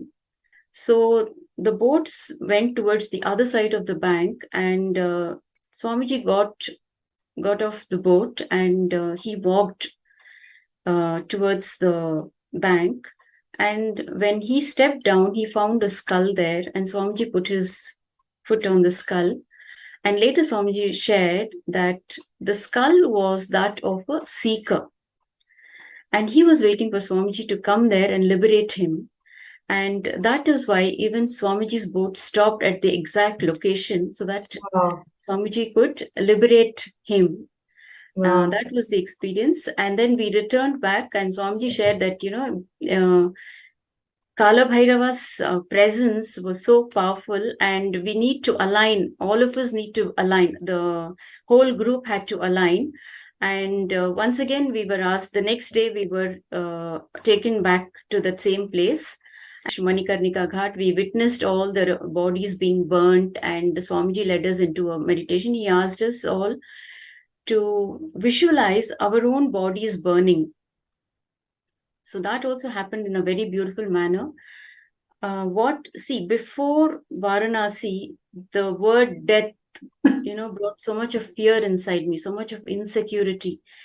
Even when I heard news of somebody passing away, somebody passed away, it would bring in a lot of sadness inside me. And I also remember watching, when Princess Diana passed away, the whole day I was glued to TV, to the television, and I was watching that whole happening. And I just couldn't come out of it. The grief, I would experience the grief that the family person would be experiencing. I was that kind of a sensitive person. And when I was watching these dead bodies burning, leave alone grief, sadness, I was just empty. There was no emotion at all happening, the emotion of sadness or, fear or insecurity, nothing. And Swamiji also shared that, all the families, wherever the death happens, in whichever family, the families don't grieve. They don't cry when somebody passes away. They don't cry because it is directly, they all have that understanding that Paramashiva himself comes down and liberates each and every soul there, especially the souls, the bodies that are being burnt. Paramashiva is standing with his Trishul and moving all the bodies and liberating them. This was the understanding Swamiji gave at that point of time. And after that, of course, a lot of things have happened, and I have somehow come to terms with death. Death is, again, the soul moving on. It is not the end of life. It is, and this understanding I received for the first time from Swamiji when during this Varanasi inner awakening. And it also helped me change as a person. What Varanasi can do to you, I experienced when I was there. I was not the old self there. We would be so active the whole day, and the heat was unbearable. And I'm born and brought up in Bangalore, so the weather here and the weather at Varanasi are like, extremes. And it was like one day we witnessed around 52 degrees. 52 degrees Celsius was the temperature there. And even in that heat, we could run around, we could do so many things. When you volunteer, you can't think about yourself. You don't put yourself first. You put everybody else in the forefront. You need to attend to each and every person there. You need to take care of that person's needs, make that person as comfortable as possible. That is your role as a volunteer. And not only during volunteering, after I have returned as a volunteer, I see myself taking up responsibility for my family, the way I reach out to them, the way, I connect with people. Swamiji has changed so much for me and so many things in me. I'm not the same person again, what I used to be earlier. So much of expansion happened. And let me continue the next, after the meditation, what happened, it's even more interesting. So when we were returning back again, I saw Swamiji. Suddenly he stood up and he held his Trishul in his right hand. And we have seen how Swamiji stands. He is embodiment of Paramashiva. He is the incarnation of Paramashiva. And I was always amazed the way by Swamiji's body language, the way he sits during darshan, the way he stands. There will be no movement, and it will be so graceful to watch him. You just melt by watching him. The way he was standing, there was so much powerfulness in his posture. The way he held his Trishul. And as he held the Trishul, I witnessed the clouds which were clear until then. Suddenly, it became dark and there was a storm again. There was so much of wind, there was strong wind, and suddenly it all became dark, and there was so much of dust, rising from the surface. And the river suddenly started experiencing strong currents. And then again, the boatsmen, they lost control of the boats. Till then, we could see each other. All the other boats, it was visible to each other. And when the storm happened, we lost sight of all the other boats. And none of us could understand what was actually happening.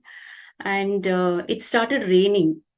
We could not see each other for a very long time. The boatsmen were trying to, balance the boats and, trying to bring it to the bank, but it just couldn't, it was not happening, and they were continuously losing control of the boat. And all that we did was we just held on to Swamiji. At that point of time, Swamiji had given us the Mahavakya, Om Hrim Nithyanandaya Namaha. All of us just started chanting the mantra, and I could see half of them were, most of them were very calm and they were poised. Some of them a little, scared, but none of us lost control. All of us were, we felt that, we will be secure, we will be safe, and Swamiji will take care of us. And that was the feeling that was happening. But personally for me, till the last minute, I was confident that Swamiji would save us, and he would, he wouldn't let anything bad happen to us. And suddenly, after it was, I think this was happening for almost an hour. This was going on. And finally, when I was about to give up, that thought just happened. the thought just occurred to me that, I'm not going to be maybe alive. Just when the thought occurred, I saw that, some fishermen who had just come there to cook and eat at that point, maybe it was at around 8 p.m. in the night, 8 or 9 p.m. in the night. They had come, they saw our boat was going out of control. So they just threw the ropes and they pulled the boat to the bank. And by then all our Sangha members, some of the Sangha members and sannyasis, and they all came and helped us all to get out of the boat. And later we learned that Swamiji's boat had also, they were able to park that boat, and Swamiji had gotten off the boat. And my understanding of the whole incident was Swamiji gave us that real experience of that fear of death, the death happening, when, that insecurity. He put us through that insecurity and he beautifully burnt that pattern, that fear pattern, and the pattern of giving up. He beautifully burnt it, and that is one of Kala Bhairava's leelas. We experienced many more miracles. There were about 500 to 600 participants, and Swamiji gets to know what each one of them needs, what each one of them has come there for, and it would beautifully be they would be fulfilled without asking. Their boons will be fulfilled. We saw so many miracles. One day during the Akashic reading, Swamiji was people were asking questions and Swamiji was answering those questions. That is in the form of Kala Bhairava. Kala Bhairava had manifested and expressing through Swamiji's body. And when one question was asked, the Akashic reading suddenly stopped, and Swamiji, the entire Akashic reading suddenly stopped, and none of us heard the answer. All of us thought the same question is going to be asked the next day by the participant, and all of us can get to know the answer. But surprisingly, the participant who had asked the question came and shared in the hall the next day that she had received the answer. None of the participants had heard the answer from Kala Bhairava. It was only the participant who heard the answer. And that was also a big miracle. How can it happen? 600 to 700 people are seated in that room, and none of us heard, Kala Bhairava reveal the answer, and only the participant who had asked the question had heard the answer. So these kind of miracles was every day there would be some or the other miracle, and some, every day people would come and share their miracle stories. So it was a wonderful period. We enjoyed I think moment. That's really amazing, Ma. How Swamiji is reviving the entire Kashi Savanapita by giving us that experience of liberation. See, fulfilling each person's reality and causing miracles is nothing but anugraha. His very anugraha, his grace and liberation is what we are all experiencing, and he's raising us all to that space. So it's so beautiful. Everything that you shared, especially the person who was brought back to life, the moment you shared about that, Swamiji, you have to take care of my life, and literally Swamiji appeared and he brought his life back. So Paramashiva is manifesting as Swami, as so beautifully as Vishwanatha here. And today all of us are here to learn more and more about all the amazing revival of Kashi Savanapita, and everybody who wants to support this mission of reviving ancient enlightened kingdoms. Swamiji is the successor and Pitadishwar of 21 ancient Hindu kingdoms, and Kashi Savanapita is one such Hindu kingdom. And if you want to support this mission of reviving all the ancient Hindu kingdoms and bringing back the legitimacy of Sanatana Hindu Dharma, you can sign up as a Sarvangapita Yajaman through the link that is being projected, skshjp.org/contribute.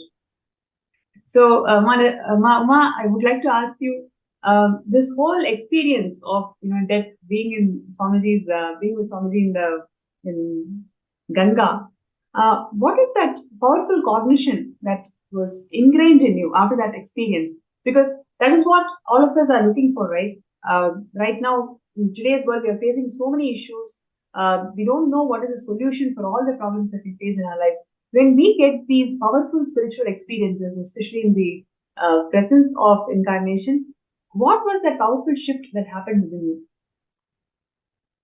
Swamiji actually shared in one of the satsangs there in Varanasi that Kala Bhairava is a precise father and a compassionate mother. So I have experienced both the dimensions of that whatever he shared, even to this day. So for me personally, when you have Swamiji in your life, you don't have to worry about anything. So even when I forget sometimes, and I get back into that, whatever the human dimension of me, myself, worrying and, he brings me back again. Every moment he takes care of me. I've been taken care of by Swamiji every moment. The food that I eat, the places I need to go to, the people whom I have to meet, or, whatever, each and every activity of mine is pre-planned and scheduled by Swamiji. And every moment he is there for me. I just have to remember Swamiji, and that's it. And it is taken care of. And I was also talking to another devotee today who was sharing her experience about losing her father and, still going through the grief that of losing a loved one. So all I told her was, you still have the cosmic father. Okay. And the cosmic father can do much more for you than your biological father. So trust him, just surrender to him, trust him, complete with him, and come back, get back, and see how he aligns you and what all he can do for you. So this is what is my experience with Swamiji. He's there for me wherever he is available. He is very much there. I feel his presence all the time. And the strong cognition that I hold on to is, I have Swamiji in my life and I don't have to worry about anything. He's taking care of everything. He is my mother. He is my father. He is my friend. He is everything for me. Wow. It just reminds me of what Swamiji shared in one of the satsangs, that the aim of Hinduism is not Videha Mukti, it is Jivan Mukti, every moment living enlightenment. And when we remember him, when he is in our thoughts, deeds, actions, when he fills our inner space, it is nothing but living enlightenment. And like you, I'm sure, Uma, you'll also agree with me, like there are thousands and thousands of devotees who have experienced Swamiji as Paramashiva and living these truths, how Swamiji has inspired and made sure that all of us are living these truths and reviving Hinduism to its original glory. So thank you so much for joining this segment today, and we will definitely have the concluding remarks from you, so stay tuned. And before we go to the next speaker, I'd like to share with all the viewers what Uma Balaji had shared today is the experience of thousands of more devotees and disciples who have experienced Swamiji, and especially the revival of ancient Hindu kingdoms that Swamiji is doing in Kashi Sarangapita, giving that experience of liberation to one and all, something so truly profound, and that is what Swamiji is doing. And if you feel that, yes, this is something which you want to be part of it, you can sign up. We welcome all your intentions to sign up in sksjp.org/contribute. And if you're somebody who wants to support this mission of reviving all the ancient Hindu kingdoms, please understand the impact that it can have on the humanity. Just what you heard from Uma, I'm sure all of you are feeling so liberated, so comforting. You feel that yes, there is something more than what you think as problems in life. This is a beautiful gift that no human being can miss. Really, no human being can miss. And that is what Swamiji is doing through Kailasa and revival of all these ancient Hindu sciences and ancient Hindu kingdoms. Let us all be part of it, make that step today to be part of reviving this ancient Hindu kingdoms by signing up yourself as a Sarvapita Yajaman, sksjp.org/contribute. And now, we can, before we move to the next speaker, let's take more glimpses of Swamiji in Varanasi and how does it feel of taking his darshan in Varanasi.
Yes, such a powerful expression, such a powerful expression of Paramashiva himself, manifesting through the Nijavatara Swamiji in Varanasi back in 2015. What we just witnessed, it is so powerful darshan, and many such powerful darshan Swamiji has graced the humanity in Varanasi, and so many thousands of lives, like just like how Mama said on the previous sharing, the skull literally brought the boat towards it just to get liberated by Swamiji.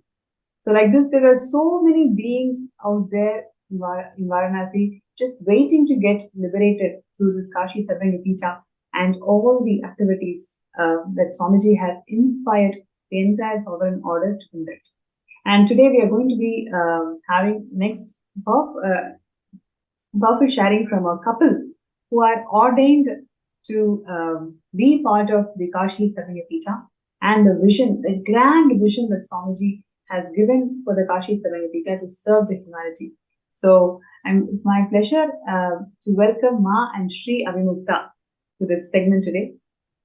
And before we begin the sharing, I just would like to back in 2015 itself, Mani Ayya, so that was his old name, he was blessed with the spiritual name Avimukta. So as we all know, Varanasi is the Avimukta Kshetra. So and then down the lane, memory trip down the lane, 2021, he receives the Guruvat that he's here. His purpose of his life is to be part of this greatest revival of Kashi Sarvanyapita. So it's such a profound, how Swamiji literally grooms each and every being and takes them, raises them to execute the whole vision and vision of Kailasa. So with no further delay, I would like to really listen from Sri Avimukta. How did it feel for you? Just looking back at all the beautiful memories that Swamiji has given you over the years, training you and grooming you to where you are today. Yeah, Nithyananda, thank you. Yeah. Thanks so much, Swamiji. Thanks so much. It's really a very close topic to me, and it's a very exciting one. Thanks for this great opportunity to talk about the name to where I am. So, of course, I got connected to Swamiji through his books and other things, but the important, if I look back, the important touch point I feel is 4 days NSP.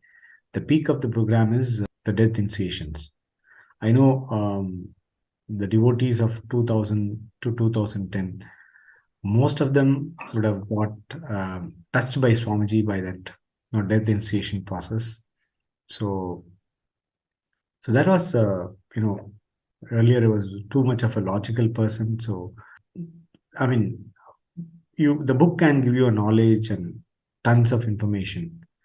But I remember the NSP where the second day Swamiji came and he said, let's go for death initiation, and that's all. That's all. That 4-5 hours or something was, I never know that it's going to be the completely changing hours of my life. I can add the word like it's beyond experience. I can't describe it, blah, blah, blah, blah. But how that is reflected, that's what matters. Then after that, that particular program faced with religious persecution, which was vast in the, in a spiritual thing, and what Swamiji has to face, a Sangha we have to face was, it's really it's beyond words. It's so sad part of a black part of Hindu spiritual history. So, but always I'm a little hesitant person to take any decision like that. But the experiences which I got in that particular program made me to stand up. Mm. I know very well it's not my usual me, it's my being me. And that's a turning point, like how flower as a seed, it becomes a tree. That seed of that experience slowly flowered, and I could able to stand up and say, that's enough. And that's a really start changing phase of me. Then I never missed any of the program of Swamiji, and not even a single day has left, listening a satsang, reading Swamiji's book or being part of Sangha. From that event onwards, Swamiji become absolutely a part of me, in all breath of me. So that experience, the death experience, was one of the starting point, I can say. Then when this naming ceremony used to happen, like, the spiritual name, we have to get it. So the name when he gave Sri Nithyananda, normally when Swamiji is in Kala Bhairava Samadhi, Bhava Samadhi, he gives the name relevant to, all Kasi and all things, that's the way. You're just telling Gyanatma once, hey, Gyanatma, I've seen, whenever Kala Bhairava comes, he always give name. He's very close to few names and he gives always names like that. So in Sangha, you can find only a few people with this Kalavirava name, that's what. He was just telling like how this name came, and he called and explained it also, like how, and what is the meaning of one. For see how Shiva has done it. I mean, today Kashi stands. One is it's beyond time. We all know Kashi is standing for all four yugas.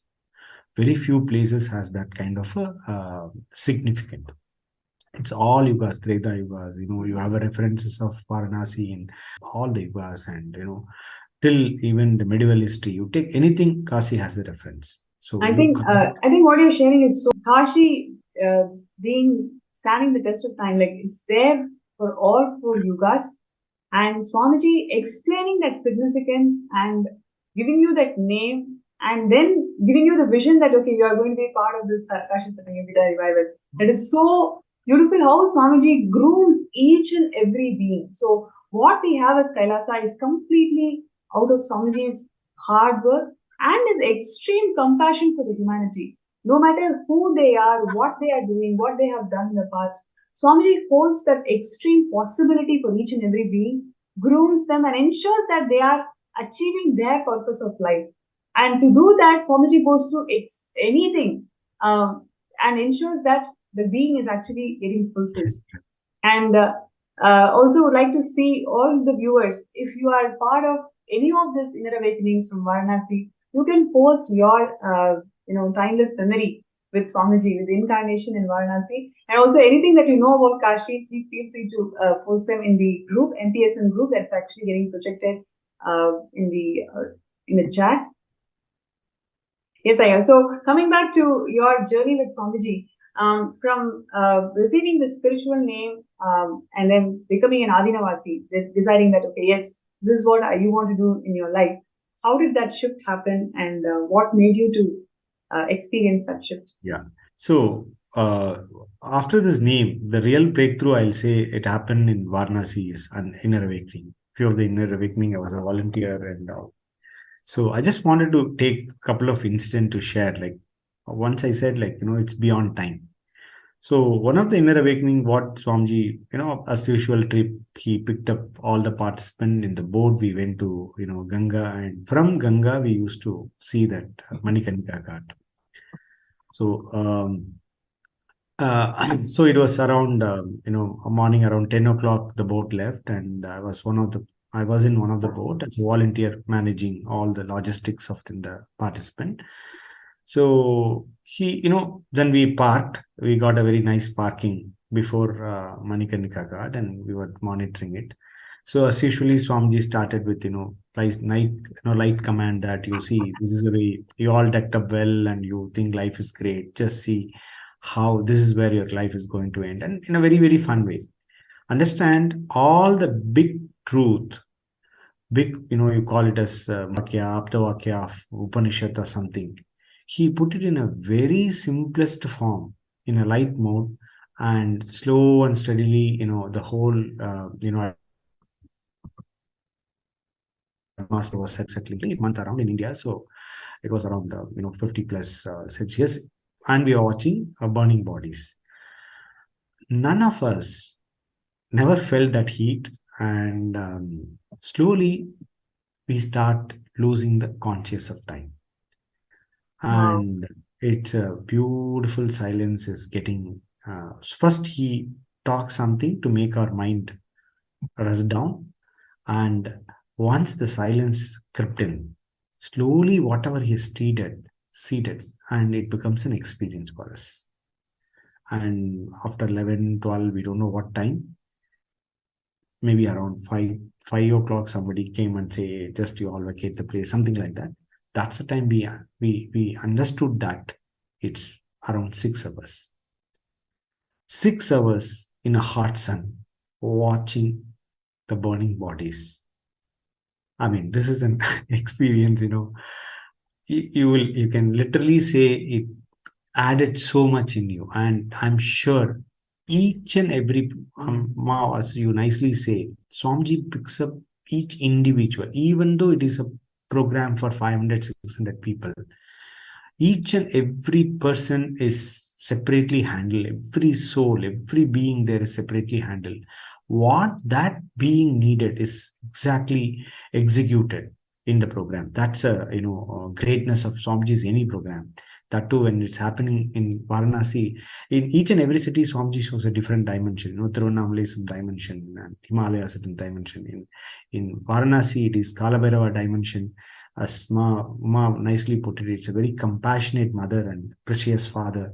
So he really cuts off what has to be cut off. So in that, Manikarnika Ghat Darshan, it was typically, for me individually, I can call it as we are beyond time. And when you are beyond time, this death and other things are completely doesn't matter. I can now verbally, coin this word and say, but experientially it got seated there. Then when I came, before when I entered into that program as a volunteer, he called and he said, he preciously gave me the instruction that what is the meaning of Avimukta Kshetra, and how Adi Shankara's guru has installed that yantra. See, Kasi is not, it's a city, it's an yantra. If you know, around 108 important Shakti Pitas are there, and 54 Pingala, 54 Itakala, and all are temples as an yantra. So his city itself is an yantra. So Swamiji followed beautifully which temple to go, how to start with, how there are some circulation you have to do before doing the program. So he does all, and he explained very scientifically. So for me, it's really a food for my thought, food for my brain, that how this Kashi as a city, we look as a city, but it's a body, it's an Indra, and how as an energy things it works. So, and he said how Avimukta Kshetra, today, who can be, after all this meta stuff, all this attack, he is only person we could be able to see in the earth is, he is unfortunately standing for Hinduism. He, in each and every inner awakening happening at Varanasi, you can easily find out how he talks about the revival of Hinduism. I got touched. See, logically or mentally, I got touched by the way in which he explained it. Like, let it be the university. In Varanasi, when he was there, entire city used to come and see. Entire Mantaleshwars and all people come and just see the kind of a respect they hold for Swamiji. The kind of a respect the whole city, the whole Hinduism hold for it. Undoubtedly, you can say he is there to revive all the sampradayas for Hinduism. So that was a second closing point, and that is a time the third eye awakening was happening.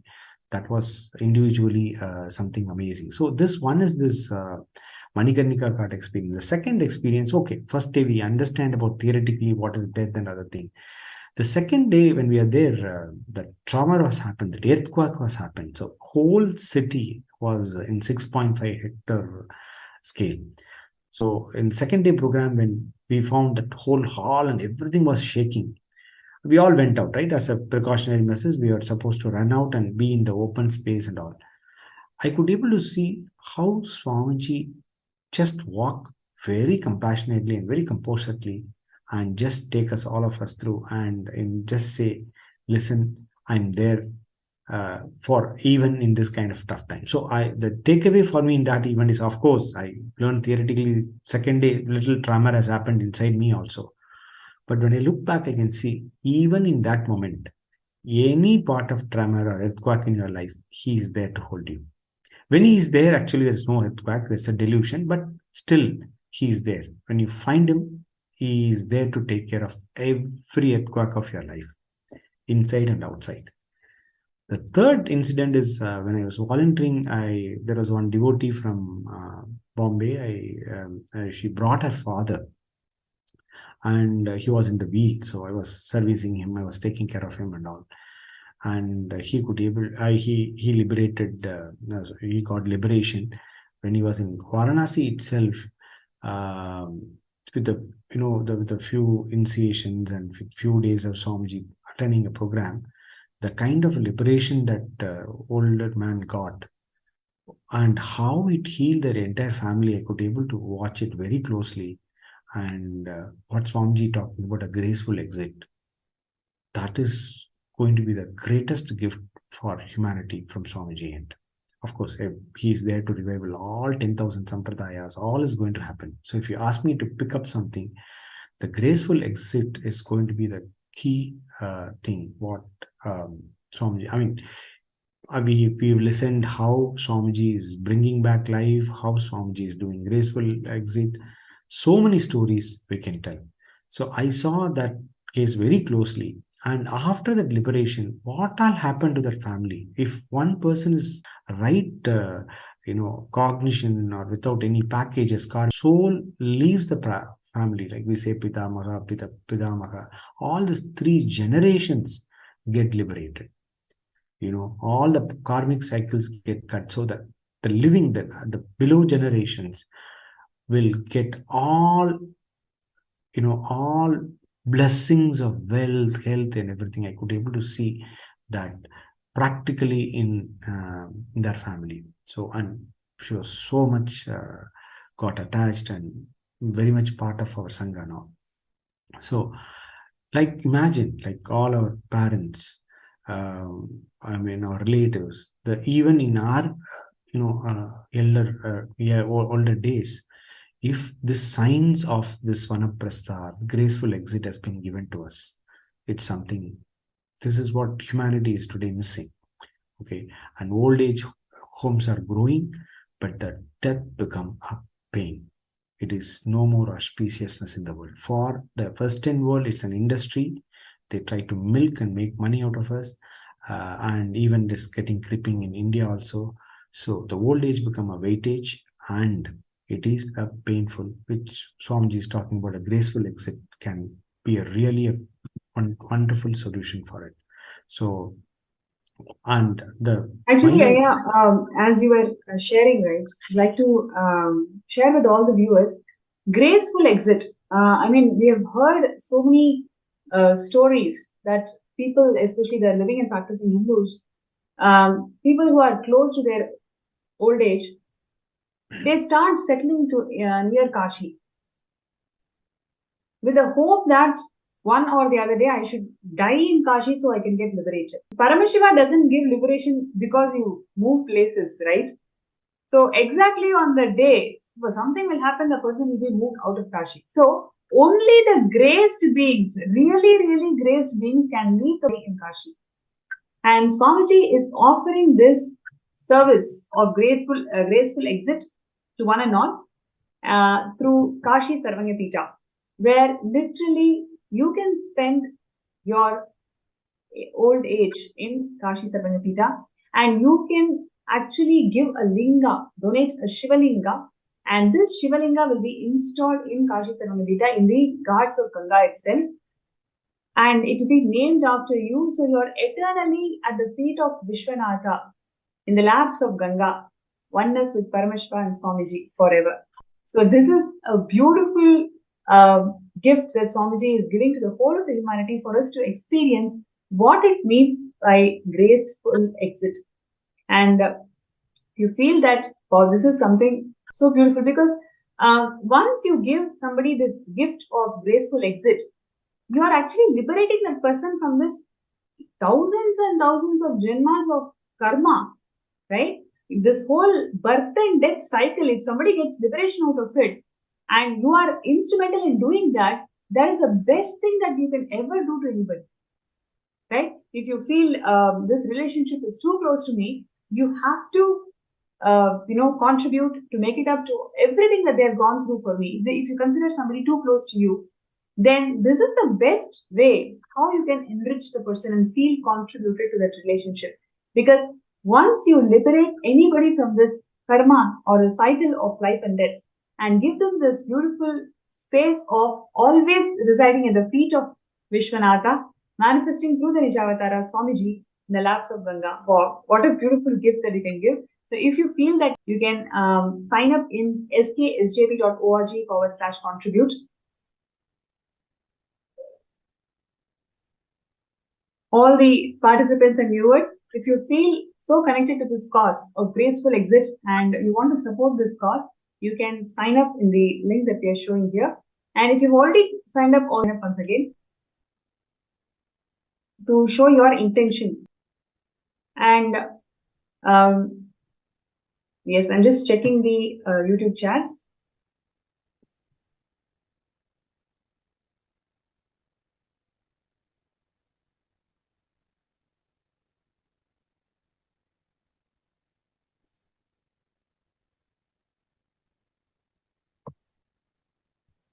Yes, so many of you have are listening to this sharings and feeling so happy. Thank you so much for your participation. And we have many more powerful sharings.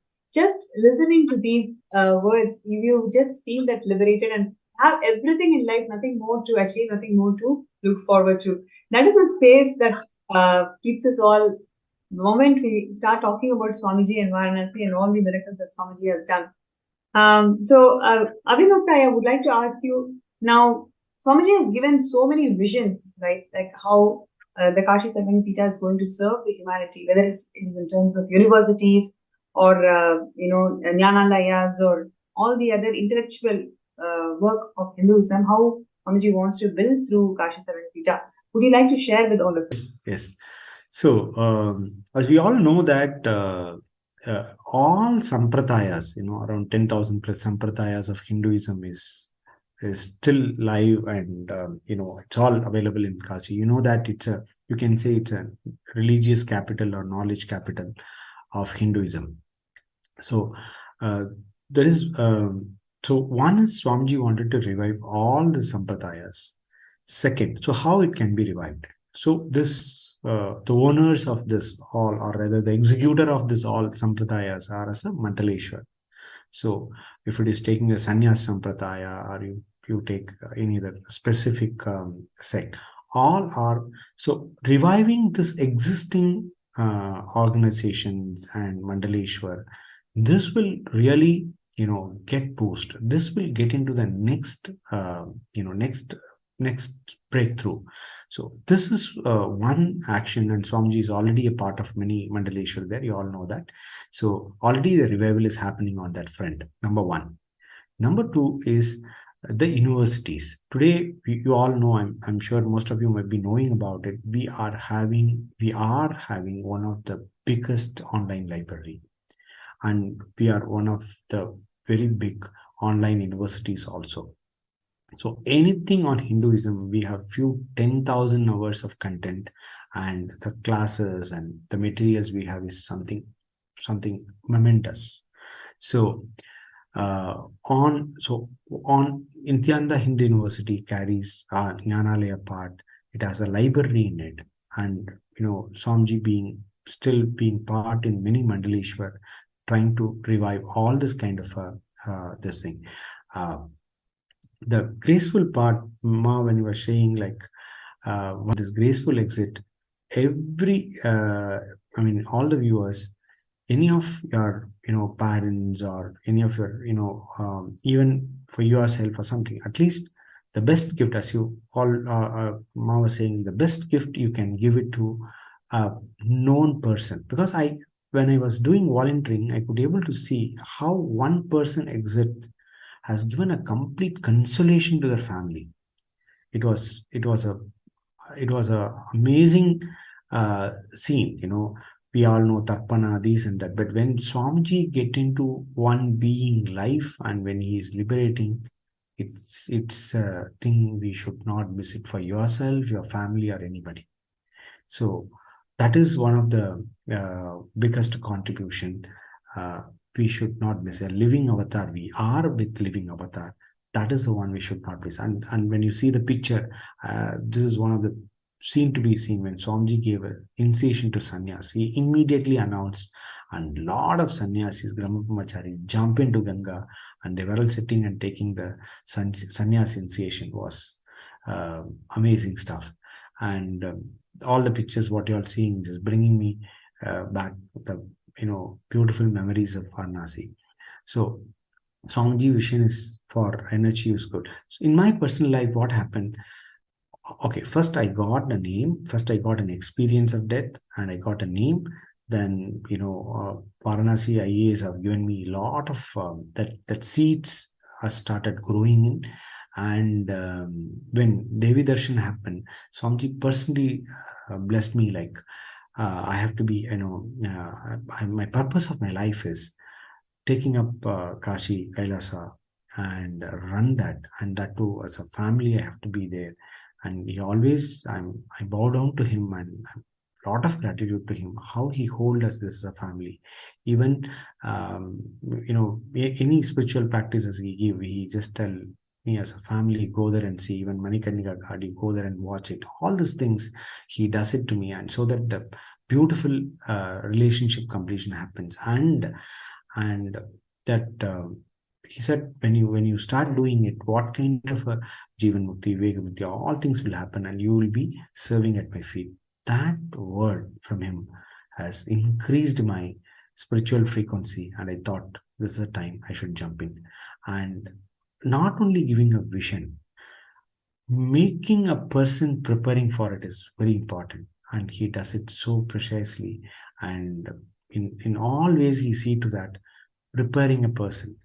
I mean, he's giving training last couple of years. I sit with him, and with his guidances, we are getting prepared for, running this kind of vision. So Swamiji, for me, he is a form of this revival mission. He's here to revive the entire Hinduism, and I'm really, really great to be part of. And once again, I don't know how many times, how many ways I can just thank him. Being part in this whole mission itself is a greatest gift I can think of in my life. So I'm in an incubation of training with them. So that's the way I can conclude. So much thanks. Thank you, Swamiji. That's such a beautiful sharing, what you had shared with all of us. You can see literally how Swamiji handholds each being to this path, and the grand vision that Swamiji has got for Kashi Sarvangapita is truly empowering and enriching. So I request all the viewers out there, you can show your support, you can show your intention to be part of revival of these ancient enlightenment ecosystems by signing up yourself as skSJP.org/contribute.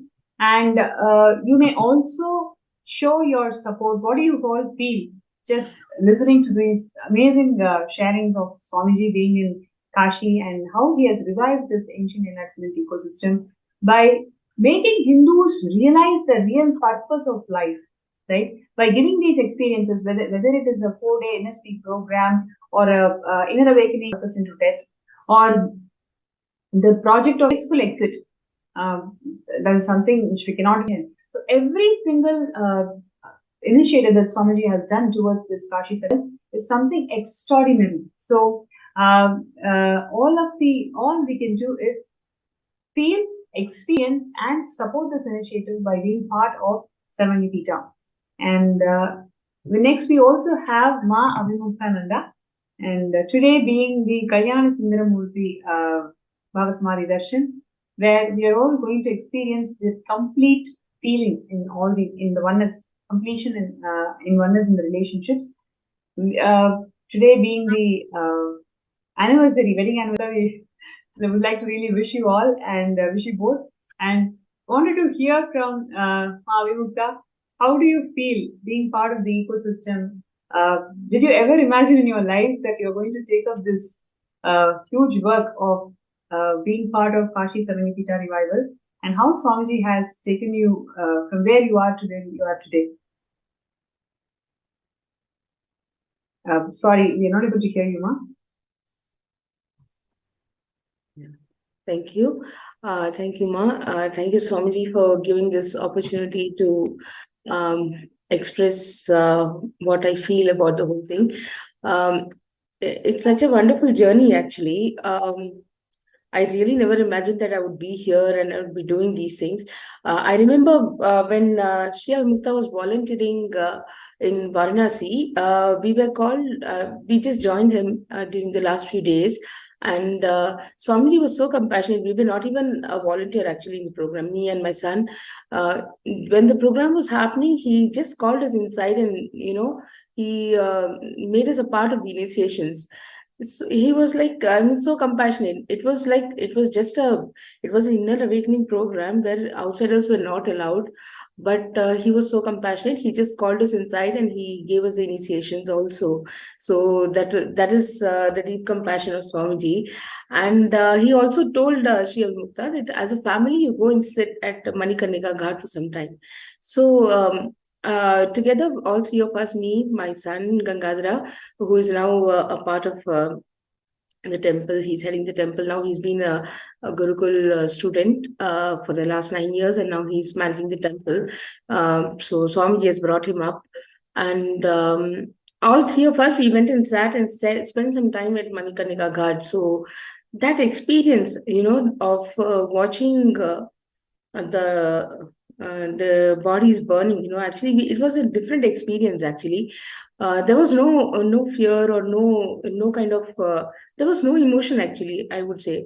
We were sitting there for hours together, just watching, nothing, no expression. We were not even talking to each other actually. I could see that even my son got so involved into it, and he was also going through his own experiences. He was just a young boy of 11 years old, but so much of maturity it brought into all of us, like, with respect to relationships. So much of completion happened. We keep fighting for small things, or having arguments as a couple. I'm saying many people would be facing this.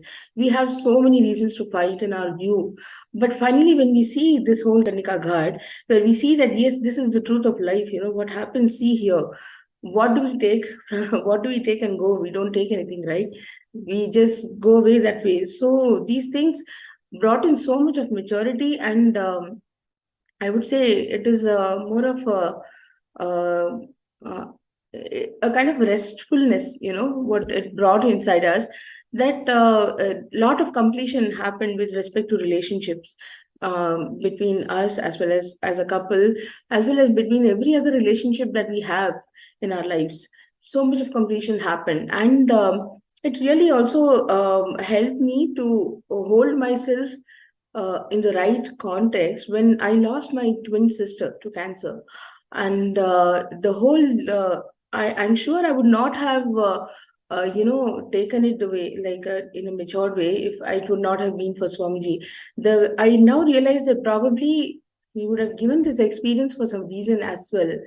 Because when she left the body, it was so sudden, and it was like she was just 37 years old at that time when she left the body, and she was my twin, so I could resonate with her so much. Like we both were mirror images of each other.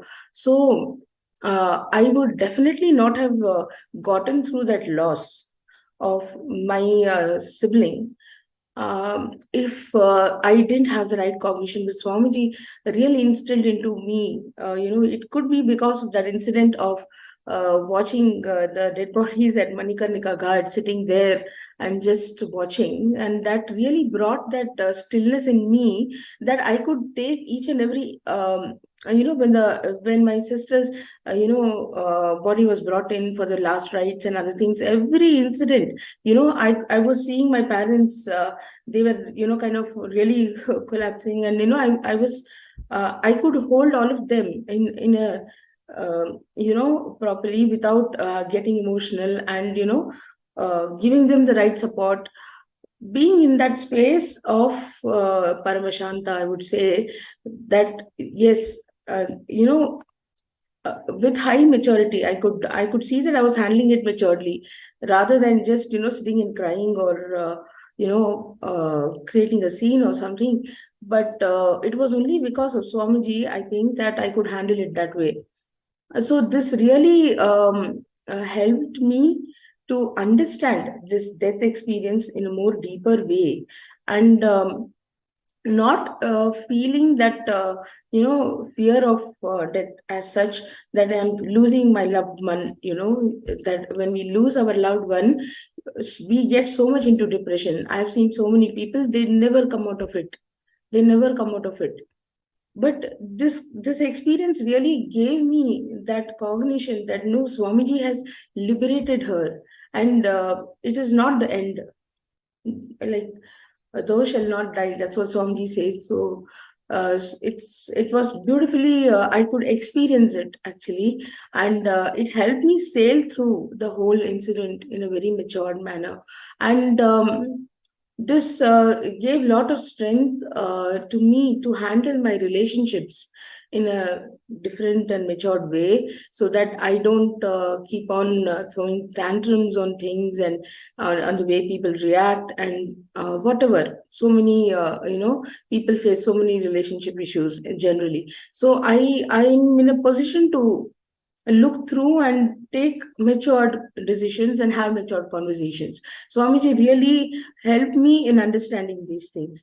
And also, regarding the spiritual name, actually, one thing what happened was, when I had asked for a spiritual name officially during the inner awakening that I attended, Swamiji gave me the name Nirakula. I could not relate with it. I was like, okay, he is Avimukta, how can I be Nirakula? I was not able to relate. So I just kept quiet. I didn't say anything. Okay, Swamiji has given the name, so I can't do anything. So I just kept quiet. I didn't say anything. And after after 1 or 2 years, when actually organizing a third eye initiation program for school children in Bombay, that time Swamiji online, when he saw me, he just called me by my legal name, and he said, "Okay, I'm not giving a proper spiritual name. From today, you are Mahavimukta." That is a moment felt aligned to what Sri Avimukta wanted. He wanted to be a part of the mission. I wanted to be with him as a part, as a family, like in the mission. So that is when I could realize that yes, I am also aligning to that purpose. And this name itself aligned me too much to the whole thing. Like, it was really a breakthrough for me, because I could relate myself that yes, I am with him in this journey. So it aligned me beautifully, and I could also support him in the decision of becoming an Adi Nivasi and be here as a family, and be a part of the Kashi Sarvagapita. And it's been a beautiful journey. And the amount of training and the kind of training that we're getting, all this is aligning us beautifully. And we really thank Swamiji for giving us this training and making us a part of his family. So thank you so much. That's all I want to share. Thank you.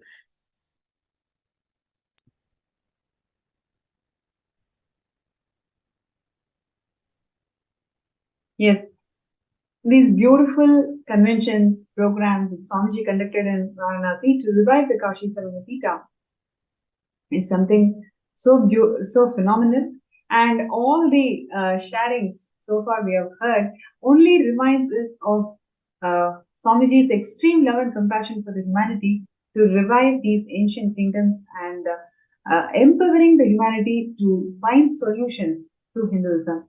And here is the opportunity for all of us to contribute towards this revival of ancient Hindu kingdoms. You can contribute by signing up at sksjp.org/contribute.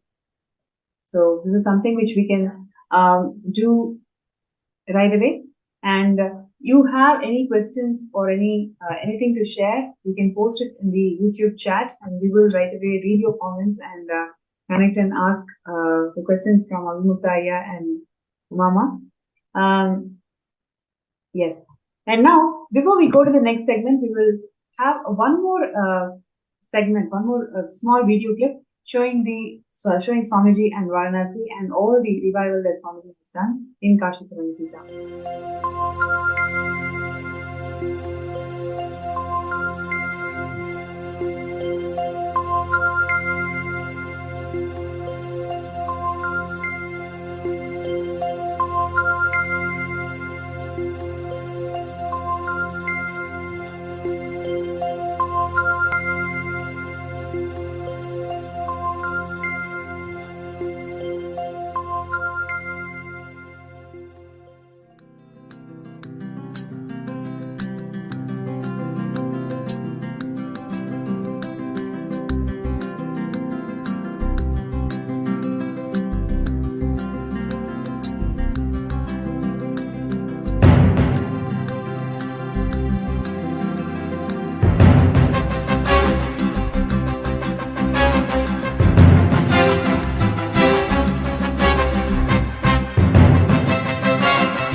भानुकोटिभास्वरं भवाब्धितारकं परं नीलकण्ठमीप्सितार्थदायकं त्रिलोचनं कालकालमम्बुजाक्षमक्षशूलमक्षरं काशिकापुराधिनाथकालभैरवं भजे।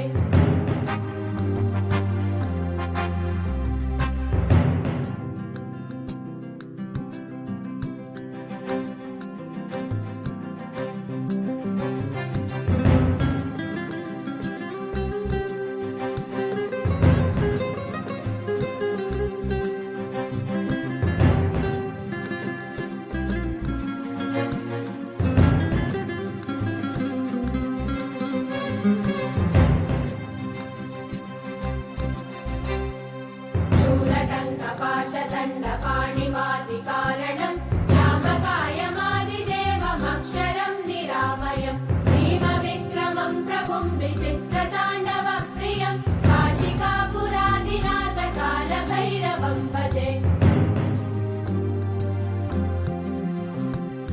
मुक्तिमुक्तिदायकं प्रशस्तचारुविग्रहं भक्तवत्सलं स्थितं समस्तलोकविग्रहं निरिक्वरन्मनोग्रहेम किङ्किणीलसत्कटिं काशिकापुराधिनाथकालभैरवं भजे।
So all the participants here, whoever is listening to this beautiful segment today, I'm going to share with all of you once again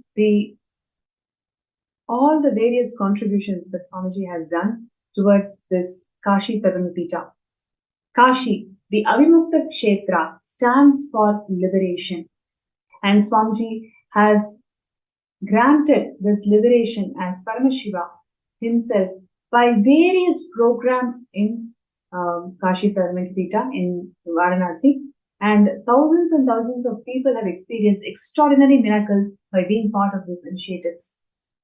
Number 2, Swamiji has offered this service called Graceful Exit, where anybody you feel, you want to give them a gift, present them with something very special to them, you can really do it by being part of the Graceful Exit.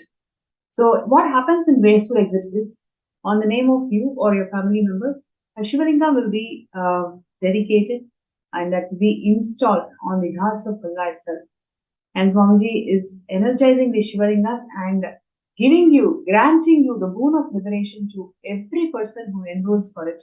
And it's such a amazing gift that Swamiji is giving to all of the humanity. So this is number 2. And number 3 is Swamiji is introducing various other kriyas, nitya kriyas and programs called Kaya Kalpa, where they go beyond their age and experience liberation. So all of these initiatives is only to empower and revive the whole of the Sanatana Hindu Dharma. And one of the largest vision that Swamiji has for Kashi Sagamapita is establishing the world's largest university. How it used to be earlier, the same world's largest university, Swamiji is establishing in Kashi Sagamapita. Now, why you need a Hindu university? Why it is something very important to you? Please understand, there used to be 100 million source scriptures, and Hinduism is a pantheon of religions. Out of 100 million source scriptures, what we have in hand is only 10 million source scriptures. And each of these source scriptures has a specific method, specific technique to make itself available, relatable to the whole of the humanity. By having solutions for all the problems that we ever face in life, our Vedas and Agamas has got the solutions for you. So now, out of 10 million source scriptures that we have in our hand, only 10% of it is in our hands, and rest of the 90% is in the hands of the commercialists who patent the Hindu technology and make money. That's right. That's exactly what is happening to Hinduism today. So the whole effort that's being done by Swamiji in reviving the Kashi Sagamapita is something extraordinary, and no human being can miss this opportunity, because Paramashiva himself has landed in this planet Earth as an Nijavatara to liberate one and all. So I once again announce all the participants to sign up in the link that is being shown, your interest to be part of Sagamapita.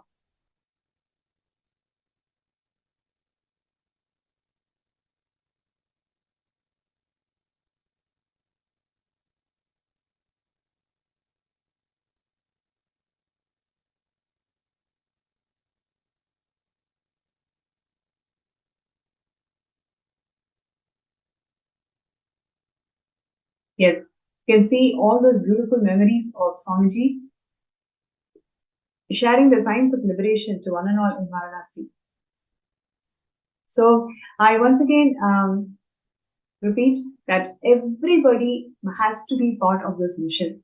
And to execute this vision that Swamiji has got for library, out of 100 million scriptures, we have only 10 million, and out of 10 million scriptures, only 1% is what is there in our hands. So whatever is remaining in our hands, Swamiji wants to revive all of them back by enhanced library services, including scanning of all these ancient scriptures, making it available and making it user-friendly by employing a huge team of Shivacharyas who is going to translate all these verses and make it completely user-friendly. So these are the upcoming updates about the Kashi Sagamapita that we intend to do. And everybody, just wherever you are today, you make that sankalpa. Yes, we want to take this jump and make it happen. When you decide and do it, you will see how the whole system and the cosmos comes in line, and it is out there to support your reality only. Right? So, yes, I'm just going to give a few more minutes for all the participants to sign up, and then we will continue the segment. It's going to be one more interesting round of third eye scanning for all the people who want third eye scanning. We'll be doing it shortly now. And before that, I just wanted to once again tell all the viewers and participants today, whatever you feel as an obstacle, it is simply an obstacle. When you fill the intention, you are showing the cosmos that you are really serious about it. And just your decision will make you to manifest the reality the way you want. So thank you all for all the participants. And in the next segment, we will be having a third eye scanning. There are several people out there who you feel that, yes, I want to change, I want to rebuild myself, but something happens, a trigger that will actually make you lose the whole focus, makes you lose the whole plot. So now we will see how Swamiji has empowered the whole humanity by providing liberating cognitions to all the problems. Every single problem Swamiji has given liberating cognitions. And now we will see a small clip more on Swamiji and Varanasi, and before we go to the next segment.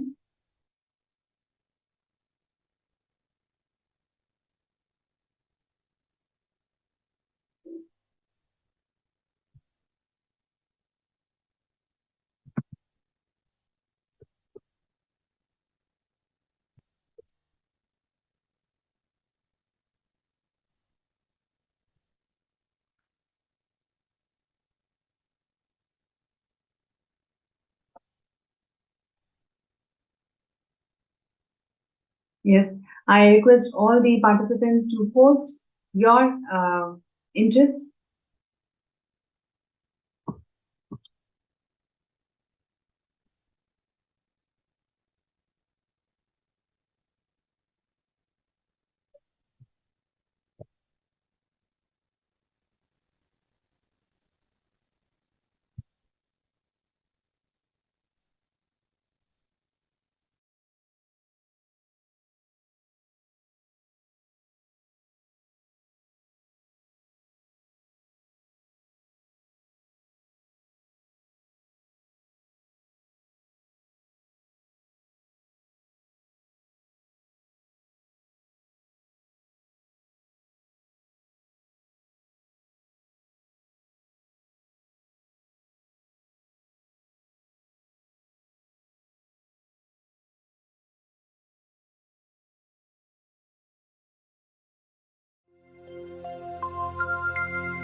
हर हर गंगे हर हर गंगे हर हर गंगे हर हर गंगे हर हर गंगे गंगा आयाम हे नटराजा हे नित्यानंदा हर हर हर हर गंगे हर हर हर हर गंगे हे नटराजा हे नित्यानंदा हर हर हर हर गंगे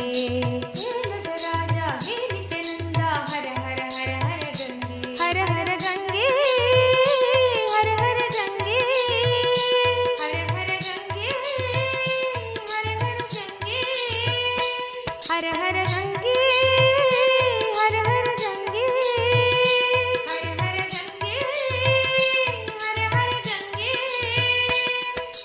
हे नटराजा हे नित्यानंदा हर हर हर हर गंगे हे राजा हे नित्यानंदा हर हर हर हर गंगे हे नटराजा हे नित्यानंदा हर हर हर हर गंगे हे नटराजा हे नित्यानंदा हर हर हर हर गंगे हर हर Gange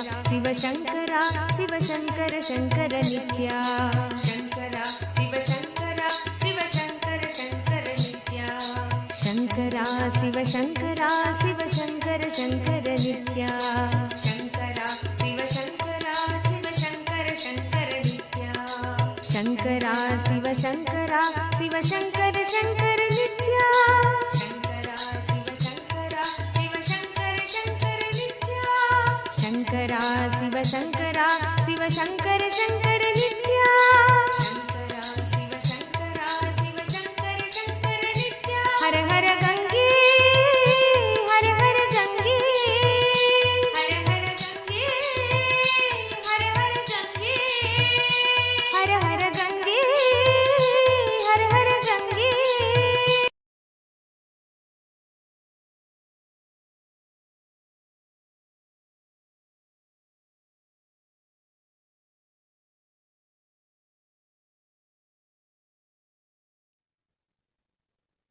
Yes, the most beautiful Ganga and Swamiji's speech.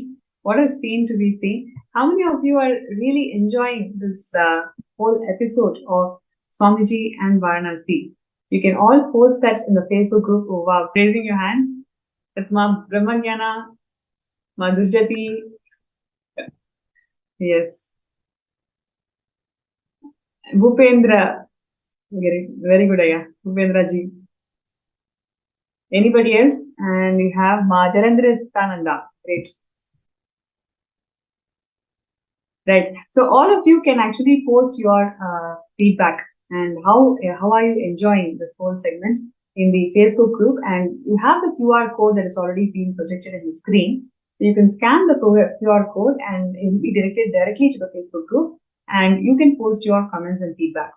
Okay, and now in this segment, we're going to see, okay, so far we have seen this extraordinary revival, what Swamiji has done towards Sarvanyapita, Kashi Sarvanyapita, and that very grand vision of reviving all these scriptures. Please understand, 100 million scriptures are there, 90 million scriptures is destroyed.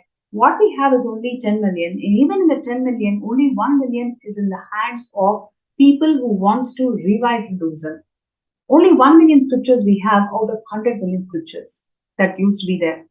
What Swamiji wants to do is he is going to initiate people into Akashic reading who can directly access the cosmic records, can directly access the cosmic archives and start expressing these lost scriptures. That is how Swamiji wants to revive this entire Kashi Sarvanyapita. By producing super conscious mutants, you and me, Swamiji is going to initiate and make us all super conscious mutants in such a way that we can simply access the cosmic archives and revive and get these scriptures out. Right? So this is the extraordinary vision that Swamiji has for Kashi Sarvanyapita. So whoever is feeling that yes, this is something which you really feel you want to do it, please understand there are so many things that we are currently doing in our lives. But what really going to fulfill us, what is going to really make us meaningful, make our lives meaningful, is a contribution, something like this, right? So when Swamiji is saying he's going to produce these superconscious mutants who can access and deliver these sciences to the whole of the world because of one single fact that Hinduism is a one-stop solution for all the problems that the current day modern society is facing. Whether it is health problems, education, social justice, jurisprudence, whatever may be the problem or the impact of the problem that it has on society, Hinduism has a one-stop solution. It is really the one-stop solution that humanity can ever think about. And Swamiji is reviving the whole Kailasa to make it more user-friendly, make it more available for the whole humanity, so we have a beautiful planet for the next generation. And you deciding to be part of the Sarvanyapita, it will simply raise your consciousness to Paramashivam and be the channel where he can express. So whatever is stopping you from becoming Sarvanyapita, you may be having an intention, but for some reason you're not able to manifest wealth. You may be having the intention, but for some reason you're not able to get over your insecurity. Whatever position you are in, you can actually sign up and start your journey. You can once again restart your journey. And now being the Uttarayana, it's a beautiful day for you to decide to rebuild your future. So I request all the participants to scan the QR code and take a look at the form, and you can fill your questions, you can fill your blessings requests, whatever you want to fill, you can do it. And from there, we can start the journey being part of Kailasa's ecosystems.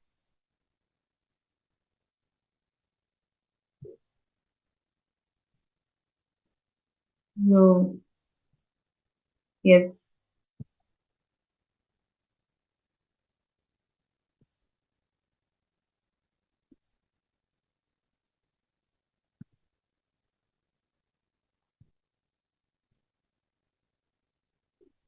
You can see here Ma Devi Karani saying that gratitude to the beautiful cognitions. I am a great possibility. I can heal relationships and appreciate manifest within me. When I carry the right space, acceptance and love becomes a natural way of life. Completion is a blessing. Thank you, Bhagavan and Sangha. Beautiful Ma. Thank you so much. Requesting all the participants to scan the QR code that is being projected below, and you can share your interest. You can share your interest to be scanned. So I'm going to scan you and then share with you what is actually stopping you for you to manifest the reality of Sarvanyapita.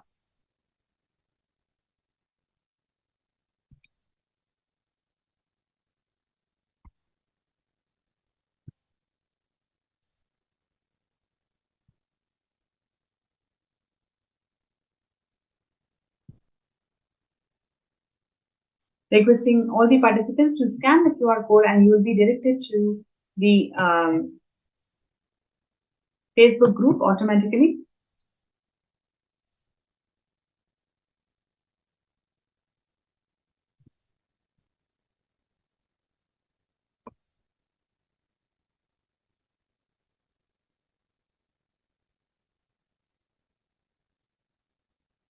So if you would like to get scanned, you can post that in the group and we will immediately work on you.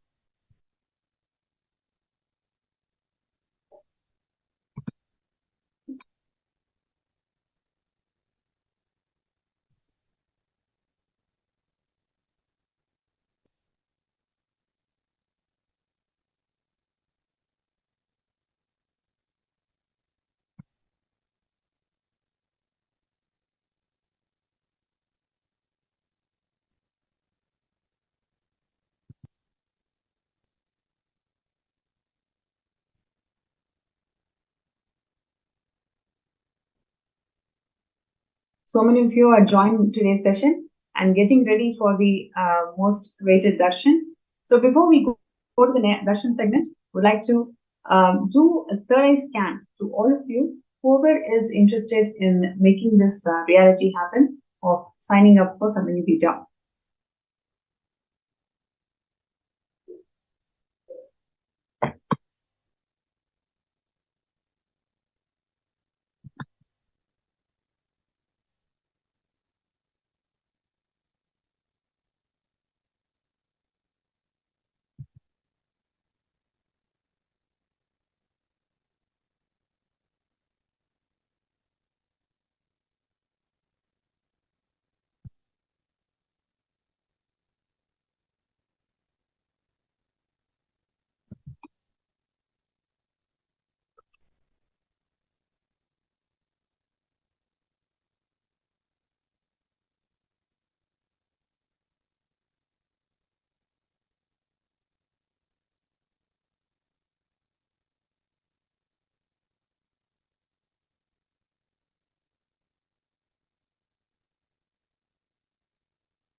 Yes.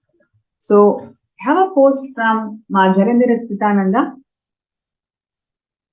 for manifesting SJP. Right. So, I'm going to scan Ma Nithya Jarandhara Sthitananda. And Ma Jarandhara Sthitananda, we can communicate. As I'm scanning, you can start writing, you can start typing whatever you are able to connect, whatever you are able to relate. So today we will be having a breakthrough in the way you are approaching SJP and in the way you're going to manifest SJP, right? So let us take that sankalpa and please sit straight. Please close your eyes and connect with Swamiji. Let us chant the Mahavakya.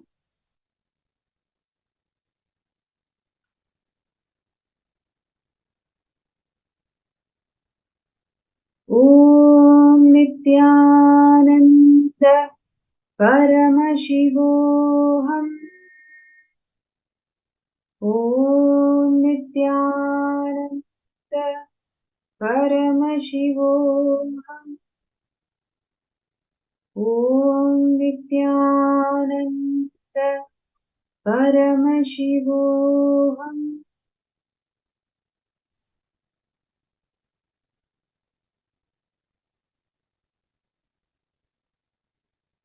Yes.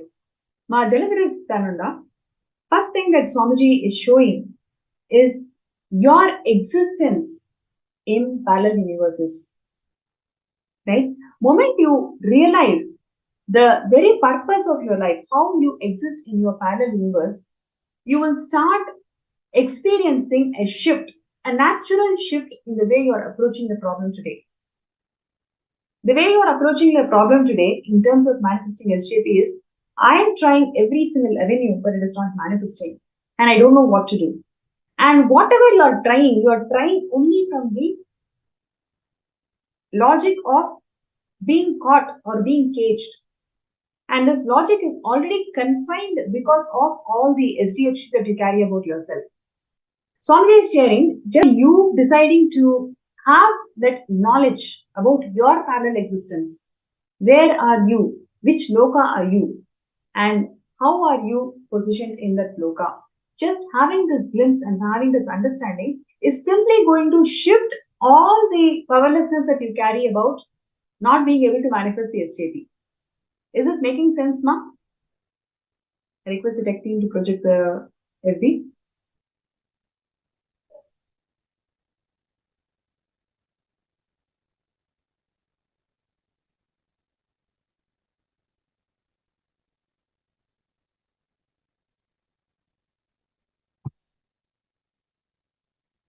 Yes, maybe check the FB. Ma Jalandhara Sthitananda, is that making sense to you?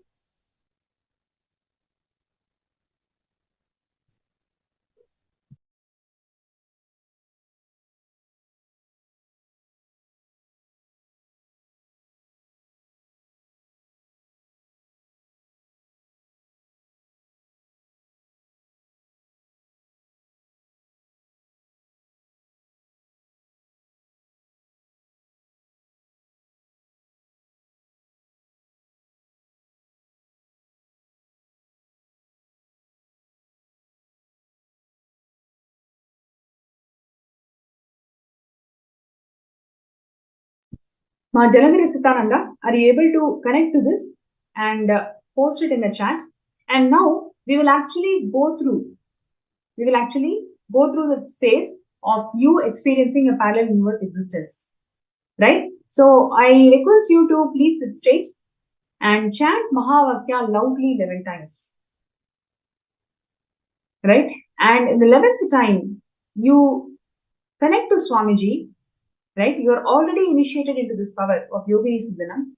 So,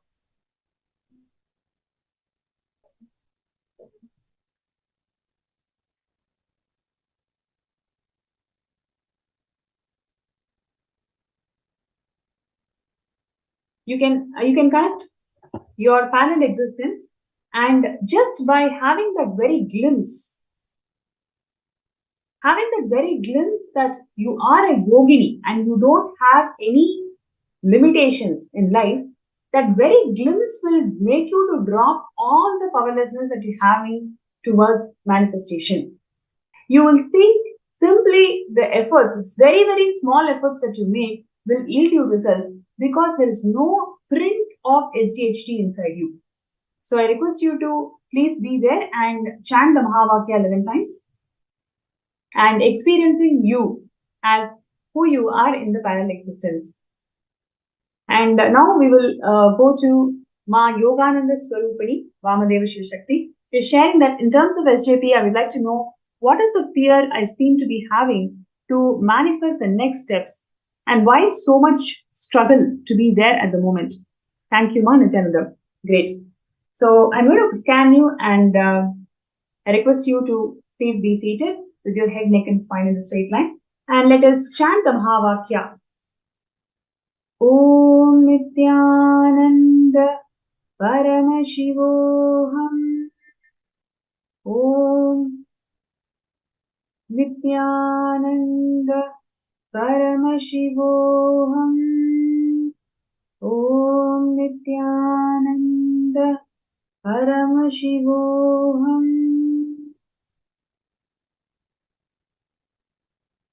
Yes. Ma Yogananda Swarupini, what Swamiji is showing is your ideas and cognitions you carry about your mother, that she will not give you what you want. Are you deciding today to burn that pattern ferociously? That is the question I want to pose you today. Yes, you have completed this particular thing multiple times and it did not leave you. I'm able to see that. But I'm asking you a question. Are you ready to burn it ferociously today? Just by your cognition, life will give you what I want. I am going to manifest what I want in life and take a decision today. The whole SJP is already there with you. Right? The whole of the SJP, whatever money you need to manifest, it's already there with you. But because you carry this idea that life will not give me what I want, so you are starting to strategize for life. Okay, I will show life that I'm doing this effort. I will start showing life that I'm doing this effort, so life will give me something. You are right now bargaining. You are actually bargaining with life right now. Just burn this idea, burn this incompletion with the mother and decide that you are going to contribute. No matter how others are empowering you or not, you are deciding to make this happen.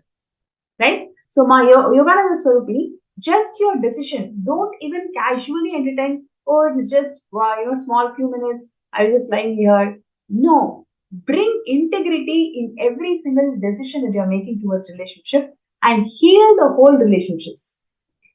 Right? So, I request you to take few minutes and cognize, internalize, and ferociously declare today that you are going to drop all the powerlessness, anger that you carry with your mother, that she never gave you what you wanted in life.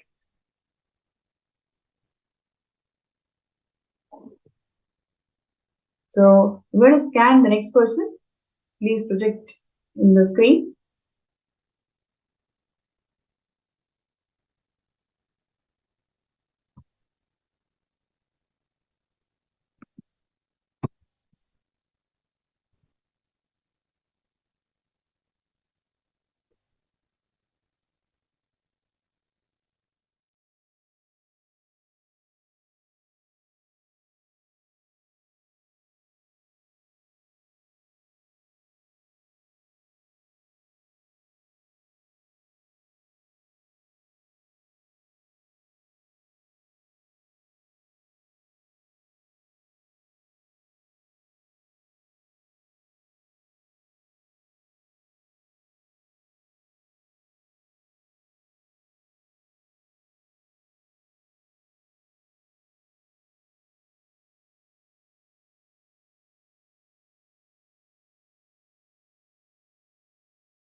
Yes.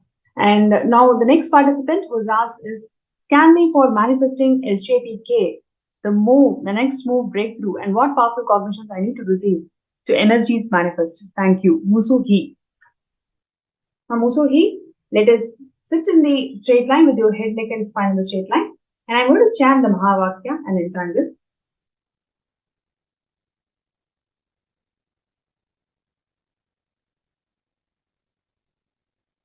Om Nithyananda Paramashivoham.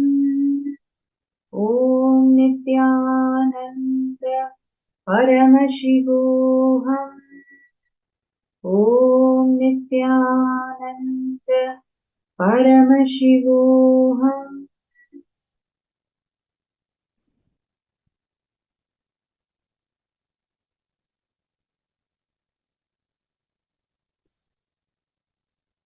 Yes. Ma Musuhi, one thing that Swamiji showed very clearly is the next step that you need to take, right? So far you penned down everything that you have done. I think you have taken steps around 5 to 6 things that you're constantly working on. So you pen down all of that. Okay. Now you will see you just need to start enriching 21 people for yoga session. Chinese Sangha will be conducting yoga session, I believe. So you can start enriching 21 people for the yoga session. As soon as you manifest this 21st person, you will see a new avenue will start opening up for you towards SJP. Right? So you just need to do it intensely. Next 2 days, 2 to 3 days you take. Within 3 days, manifest 21 people for the yoga session. And you will see, you will be able to move this obstacle that is there for you to manifest SJPK. Many times Swamiji has always shared, and that is how he moves in life. When some project is getting stuck, he immediately takes up some 10-15 projects at the same time. And when these things are getting moved, suddenly the obstacle which is stopping the project that will also is getting moves. So for you, just decide to enrich 21 people for yoga session in next 3 days, and you will see the obstacles that is there for manifesting the SJP will get moved by Swamiji's blessings, and you will be able to make it happen.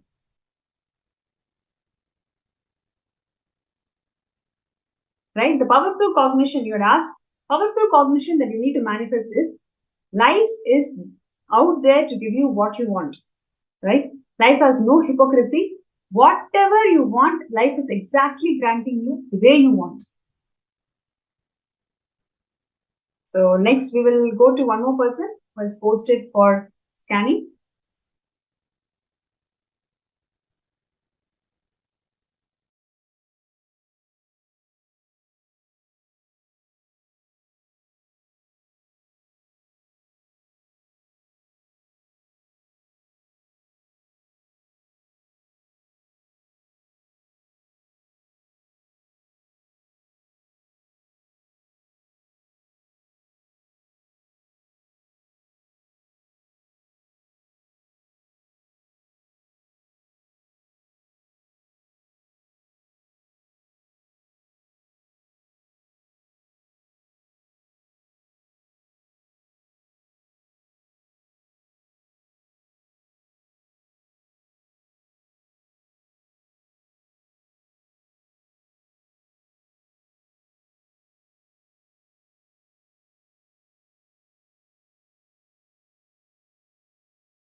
Okay. The next person who I'm going to scan is Ma Hiranmayi. Yes. Ma Hiranmayi, I'm going to scan you. So now I request you to please be seated with your head, neck, and spine in the straight line, and let's chant the Mahavakya together. Om Nithyananda Paramashivoham. Om Nithyananda Paramashivoham. Om Nithyananda Paramashivoham.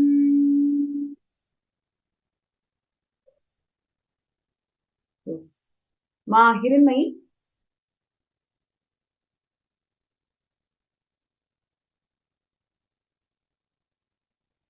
one thing that Swamiji is showing me very clearly is, you used to exist, you used to live with Swamiji in Dwapara Yuga, and you were serving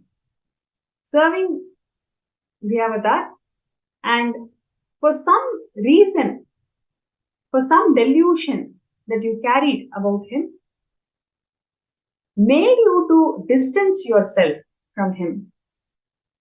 Just that distance, just that you experiencing that distance, literally made you a rock. Literally, that made you a rock. If you intensely connect with Swamiji's third eye now, you can start experiencing that feeling of rock within you. In your anahata, you can actually experiencing that heaviness of a rock. It is nothing but your delusion deciding to distance from Bhagavan. Now, just make this as your very mission. Becoming Sarvanya Pita Yajaman is you experiencing that oneness with him. Right? You experiencing that oneness with him. Now take responsibility to make that vision happen. Nothing is impossible in life. You just need to decide, yes, this is something which I want to manifest. With Swamiji's grace and blessings, you'll be able to simply manifest it. So I request you to kindly take a few minutes and do this exercise. Right. So I request all the participants, whoever is out there, today decide, let me burn all my SDHT. Let me burn everything that is stopping me from manifesting the Sarvanya Pita. Decide to contribute. Whatever you have, first let us start the journey. Many times, when we start the journey, you will see in few months or few weeks, huge breakthrough is just there, right there. So I request all the participants to sign up skshp.org/contribute.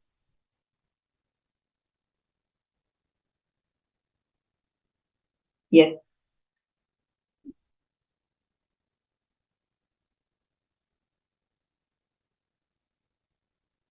Requesting the tech team to kindly scroll down.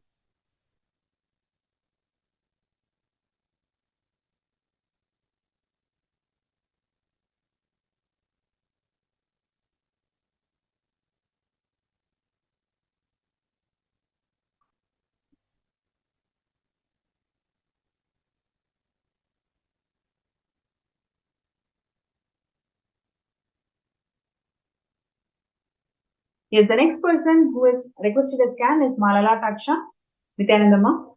So let us chant the Mahavakya together and I'll scan you.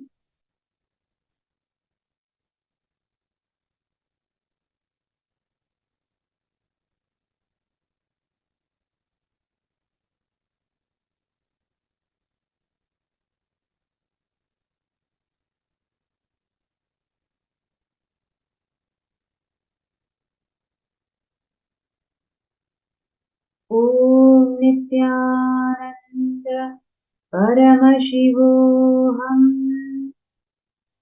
Om Nithyananda Paramashivam. Om Nithyananda Paramashivam.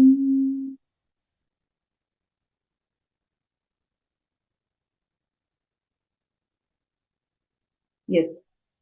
Malala Taksha, one thing that Swamiji is clearly showing is you have everything that you need to become an SJP. Okay. Today, I'm going to share with you. Have you heard of Naga sadhus who protected Hinduism for Kashi Sarvanya Pita?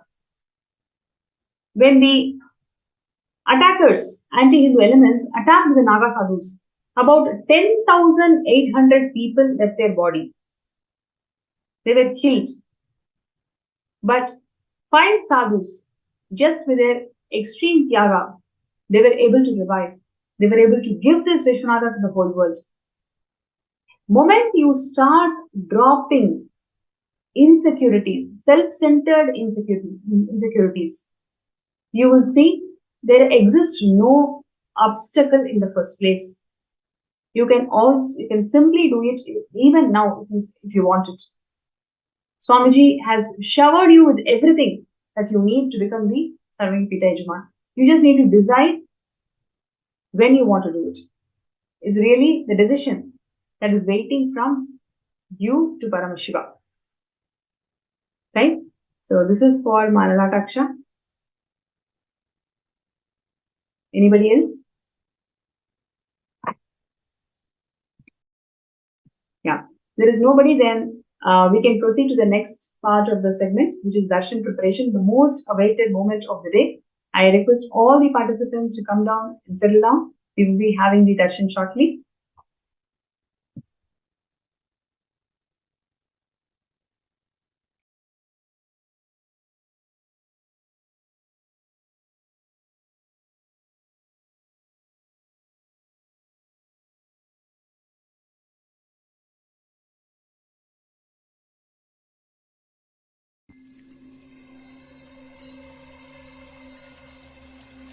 I welcome you all with my love and respect. Let you all open all your three eyes.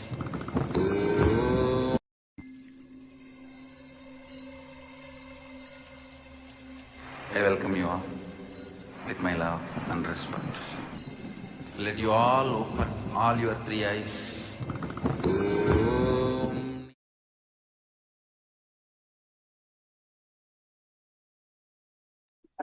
Nithyananda, we heard such beautiful experiences. It was such an exciting session, seeing those videos of Swami, listening to the beautiful experiences, the miracles, how Swamiji literally brought back life into a person, and the amazing transformations that people have experienced. You received the scannings also to the third eye. Now, with this, we are going to be moving to the next session. So the most awaited part of our day, which is experiencing the Bhava Samadhi Darshan. Today, we are going to be experiencing the Bhava Samadhi Darshan of Bhagavan Uma Maheshwara Murthi and Kalyana Sundara Murthi, all the forms of Paramashiva, which bestows us with auspiciousness in relationships, and all the forms of Paramashiva which bestows us with experiencing oneness in relationships. So let us all get ready to receive the Bhava Samadhi Darshan, and we will now be chanting the Dhyana Shloka of each of these deities, the forms of Paramashiva. Now we'll be chanting the Dhyana Shloka of Uma Maheshwara Murthi. धवलाब्ज सुखासन सन्निहितं मृगं डिम्बकटङ्कवराभियनं सुमुखं परमुत्पलदूरकं वरया उमया सहितं हृदये तं भजे.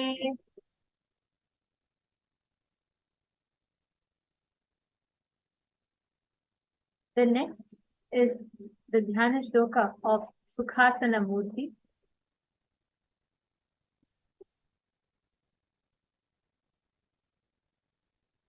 Arunabhasa subhasma vilepanadhram dharanichidaratangkavarabhayadam arunam shavarasho vilasachat buddhe gunatrena sukhasana rupanidam Chaturbhujam Trinetram cha Jata Samyutam Abhayam Dakshina Haste cha Varadam Vamahastake Krishna Parashu Samyuktam Vama Dakshinam Hastayoho Shayanam Dakshinam Padam Dadham Vamatu Kunchitam Uma Sahita Bhutparva Skanda Gauri Vivarjitam Sukhasanamiti Pro.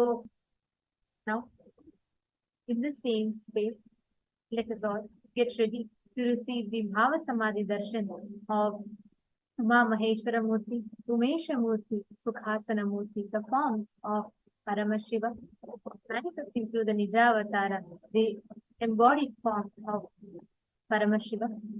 Now please enter into a deep meditation state and start chanting the Mahava. Om Nithyananda Om Nithyananda Paramashivam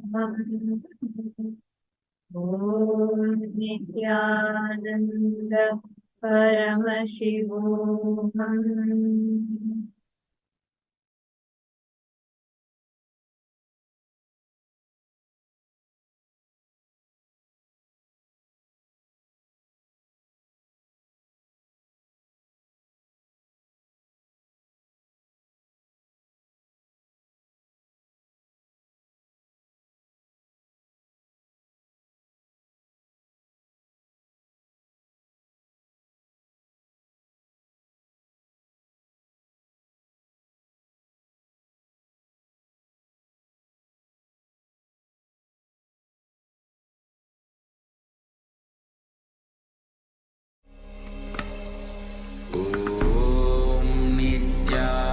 Nithyananda Paramashivam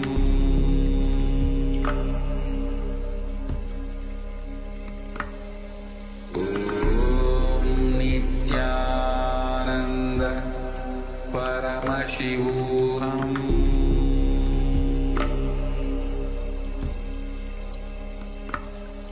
Om Nithyananda Paramashivam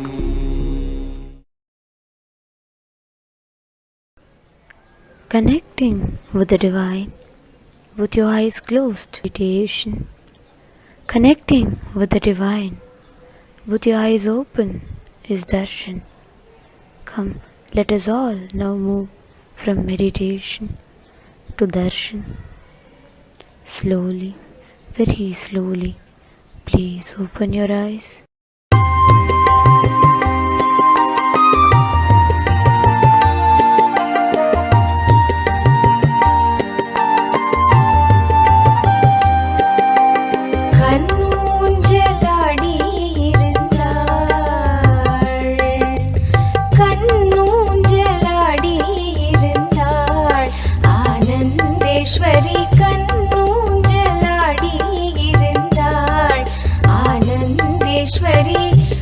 மகிழ்ந்தாள் கண்ணூஞ்சலாடி இருந்தாள் ஆனந்தேஸ்வரி மனமகிழ்ந்தாள் கண்ணூஞ்சலாடி இருந்தாள் ஆனந்தேஸ்வரி மனமகிழ்ந்தாள் கண்ணூஞ்சலாடி இருந்தாள்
ஆனந்தேஸ்வரி கண்ணூஞ்சலாடி இருந்தாள்.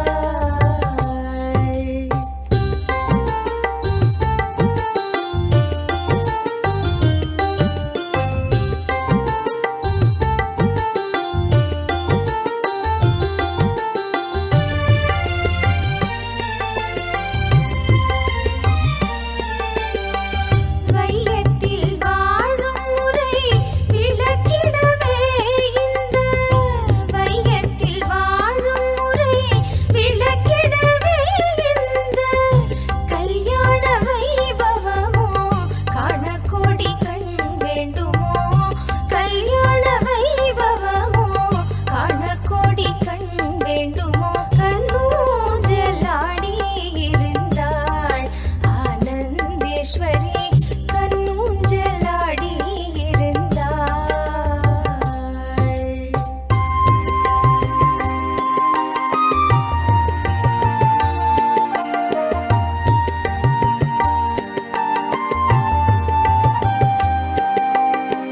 தெய்வீக காட்சி இது தேவலோகம் போல் தோணுது. தெய்வீக காட்சி இது தேவலோகம் போல் தோணுது. ஆனந்தமாய் நித்யன் தந்த ஆயிரத்திலோர் வைபவம் இது. ஆனந்தமாய் நித்யன் தந்த ஆயிரத்திலோர் வைபவம் இது. கண்ணூஞ்சலாடி இருந்தாள் ஆனந்தேஸ்வரி கண்ணூஞ்சலாடி இருந்தாள்.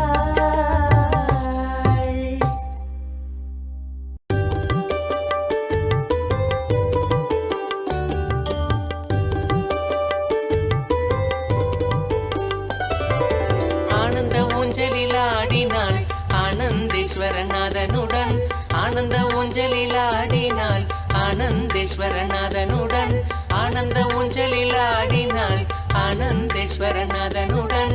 ஆனந்த ஊஞ்சலில் ஆடினாள் ஆனந்தேஸ்வரநாதனுடன்.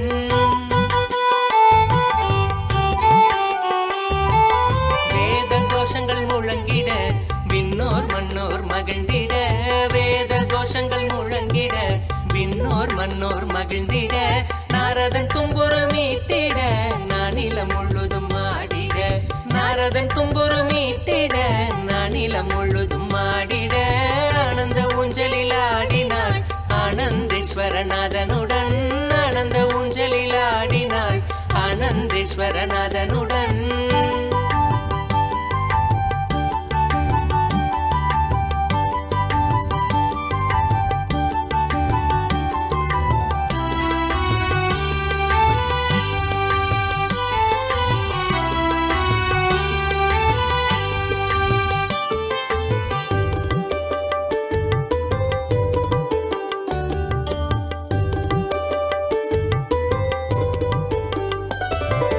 தெய்வங்கள் ஆடிடும் ஊஞ்சலாம் தேவலோகத்தில் செய்த ஊஞ்சலாம். தெய்வங்கள் ஆடிடும் ஊஞ்சலாம் தேவலோகத்தில் செய்த ஊஞ்சலாம். தெய்வங்கள் ஆடிடும் ஊஞ்சலாம் தேவலோகத்தில் செய்த ஊஞ்சலாம். தெய்வங்கள் ஆடிடும் ஊஞ்சலாம் தேவலோகத்தில் செய்த ஊஞ்சலாம். தங்கத்திலான ஊஞ்சலாய் வைரத்தினில் அலங்காரமாய். தங்கத்திலான ஊஞ்சலாய் வைரத்தினில் அலங்காரமாய். பார்க்கும் பக்தர் நித்திய ஆனந்தமாய் தோன்றிடவே ஆனந்தேஸ்வரி. பார்க்கும் பக்தர் நித்திய ஆனந்தமாய் தோன்றிடவே ஆனந்தேஸ்வரி. ஆனந்த ஊஞ்சலில் ஆடினாள் ஆனந்தேஸ்வரநாதனுடன். ஆனந்த ஊஞ்சலில் ஆடினாள் ஆனந்தேஸ்வரநாதனுடன்.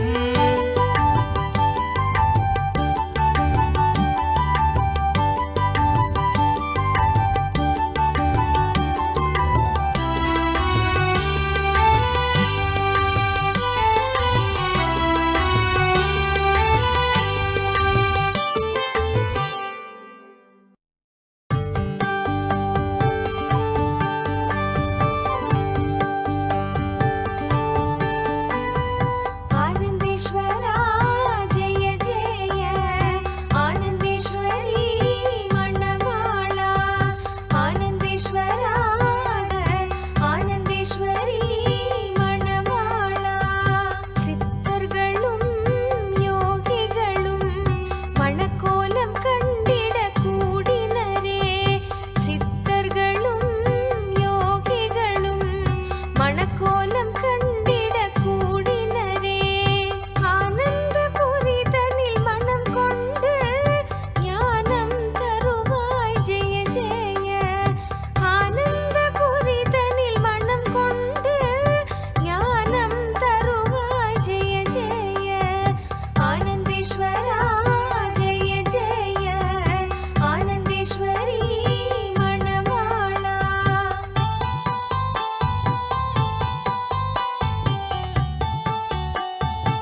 மூர்த்தியை துதித்து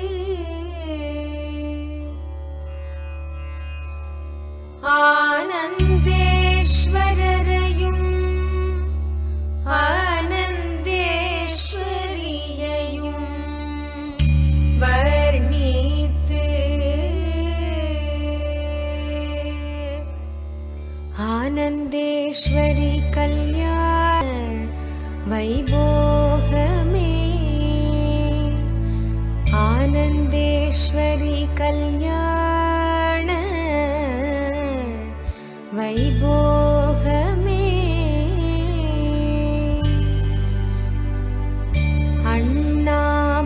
அண்ணாமலையோனே ஆதிசிவரூபா அண்ணாமலையோனே ஆதிசிவரூபா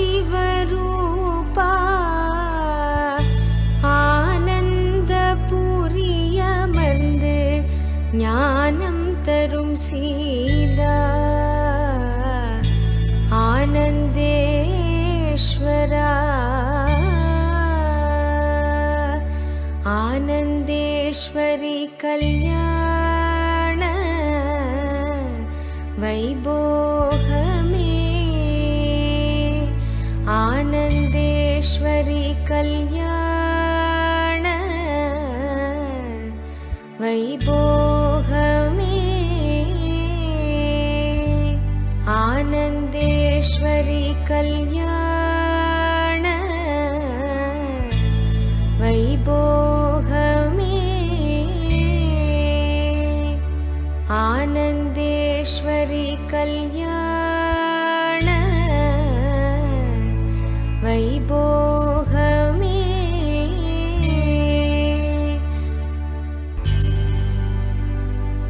ஆனந்த ஈசனவன் மடி மீது அமர்ந்து ஆனந்த ஈசனவன் மடி மீது அமர்ந்து அகிலம் தன்னை காக்கும் அன்னையன எழுந்த ஆனந்தேஸ்வரி ஆனந்தேஸ்வரி கல்யாண வைபோகமே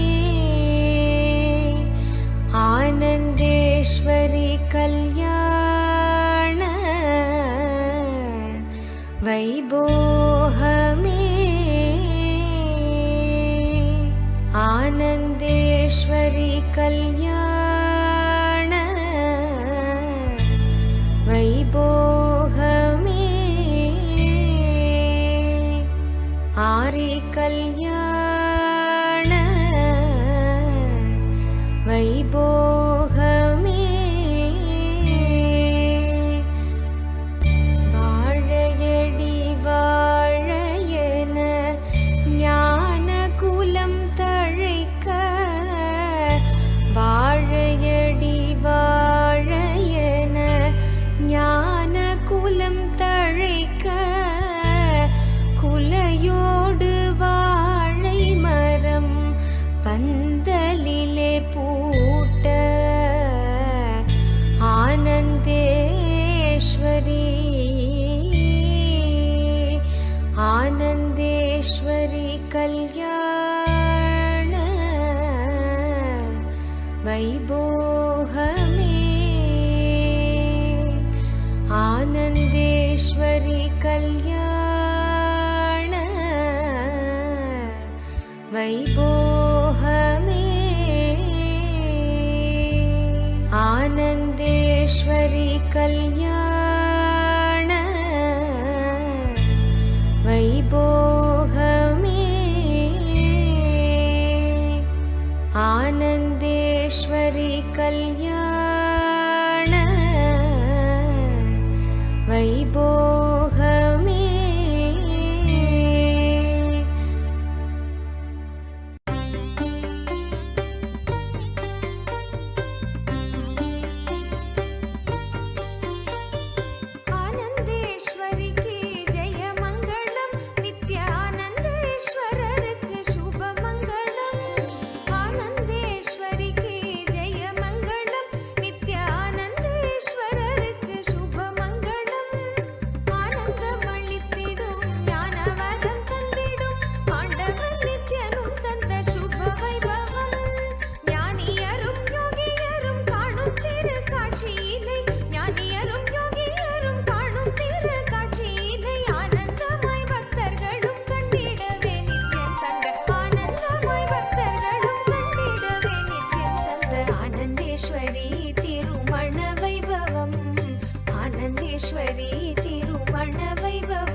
सर्वेश्वरी तिरुमण वैभवम् शुभमङ्गलं नित्य शुभमङ्गलम्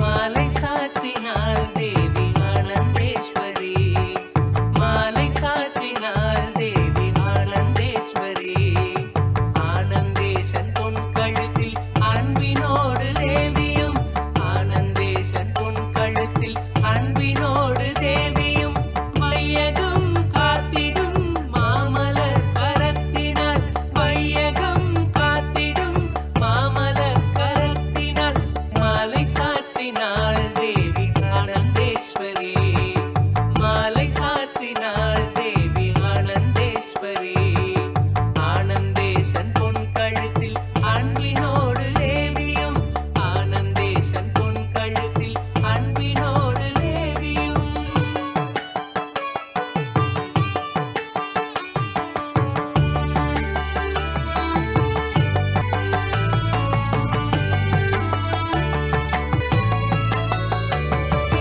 மாலை மாற்றினார் ஆனந்தேஸ்வரர் மாலை மாற்றினார் ஆனந்தே பாகமாய் அமர்ந்தவள் தன் பொன்மலர் கழுத்தினில் பாகமாய் அமர்ந்தவள் தன் பொன்மலர் கழுத்தினில் அண்டமும் தாங்கிடும் ஆனந்தன் கரத்தினால் அண்டமும் தாங்கிடும் ஆனந்தன் கரத்தினால் உமாலை வாங்கினாள் தேவி ஆனந்தேஸ்வரி உமாலை வாங்கினாள் தேவி ஆனந்தேஸ்வரி பாகமாய் அமர்ந்தவள் தன் பொன்மலர் கழுத்தினில் பாகமாய் அமர்ந்தவள் தன் பொன்மலர் கழுத்தினில்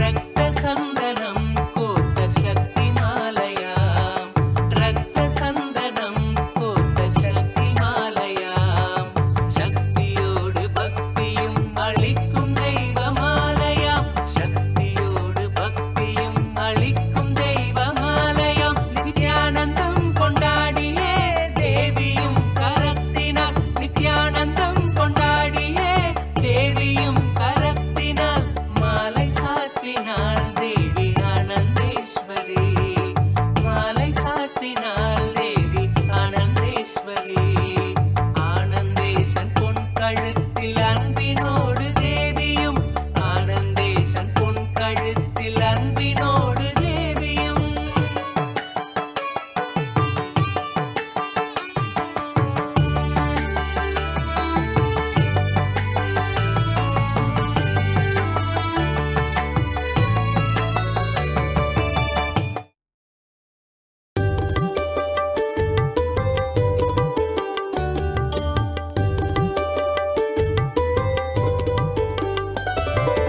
ஆனந்த ஊஞ்சலில் ஆடினாள் ஆனந்தேஸ்வரநாதனுடன் ஆனந்த ஊஞ்சலில் ஆடினாள் ஆனந்தேஸ்வரநாதனுடன் ஆனந்த ஊஞ்சலில் ஆடினாள் ஆனந்தேஸ்வரநாதனுடன் ஆனந்த ஊஞ்சலில் ஆடினாள் ஆனந்தேஸ்வரநாதனுடன்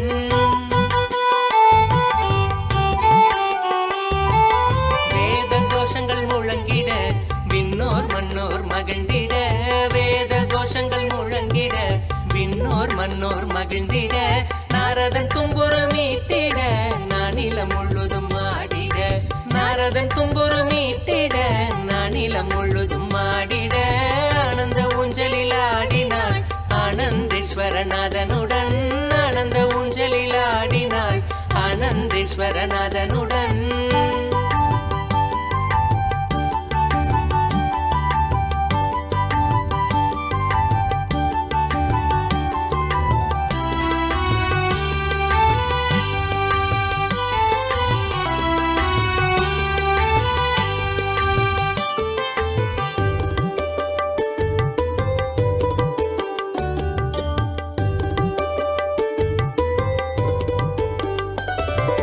தெய்வங்கள் ஆடிடும் ஊஞ்சலாம் தேவலோகத்தில் செய்த ஊஞ்சலாம் தெய்வங்கள் ஆடிடும் ஊஞ்சலாம் தேவலோகத்தில் செய்த ஊஞ்சலாம் தெய்வங்கள் ஆடிடும் ஊஞ்சலாம் தேவலோகத்தில் செய்த ஊஞ்சலாம் தெய்வங்கள் ஆடிடும் ஊஞ்சலாம் தேவலோகத்தில் செய்த ஊஞ்சலாம் தங்கத்திலான ஊஞ்சலாய் வைரத்தினில் அலங்காரமாய் தங்கத்திலான ஊஞ்சலாய் வைரத்தினில் அலங்காரமாய் பார்க்கும் பக்தர் நித்திய ஆனந்தமாய் தோன்றிடவே ஆனந்தேஸ்வரி பார்க்கும் பக்தர் நித்திய ஆனந்தமாய் தோன்றிடவே ஆனந்தேஸ்வரி ஆனந்த ஊஞ்சலில் ஆடினாள் ஆனந்தேஸ்வரநாதனுடன் ஆனந்த ஊஞ்சலில் ஆடினாள் ஆனந்தேஸ்வரநாதனுடன்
மனமகிழ்ந்தாள் கண்ணு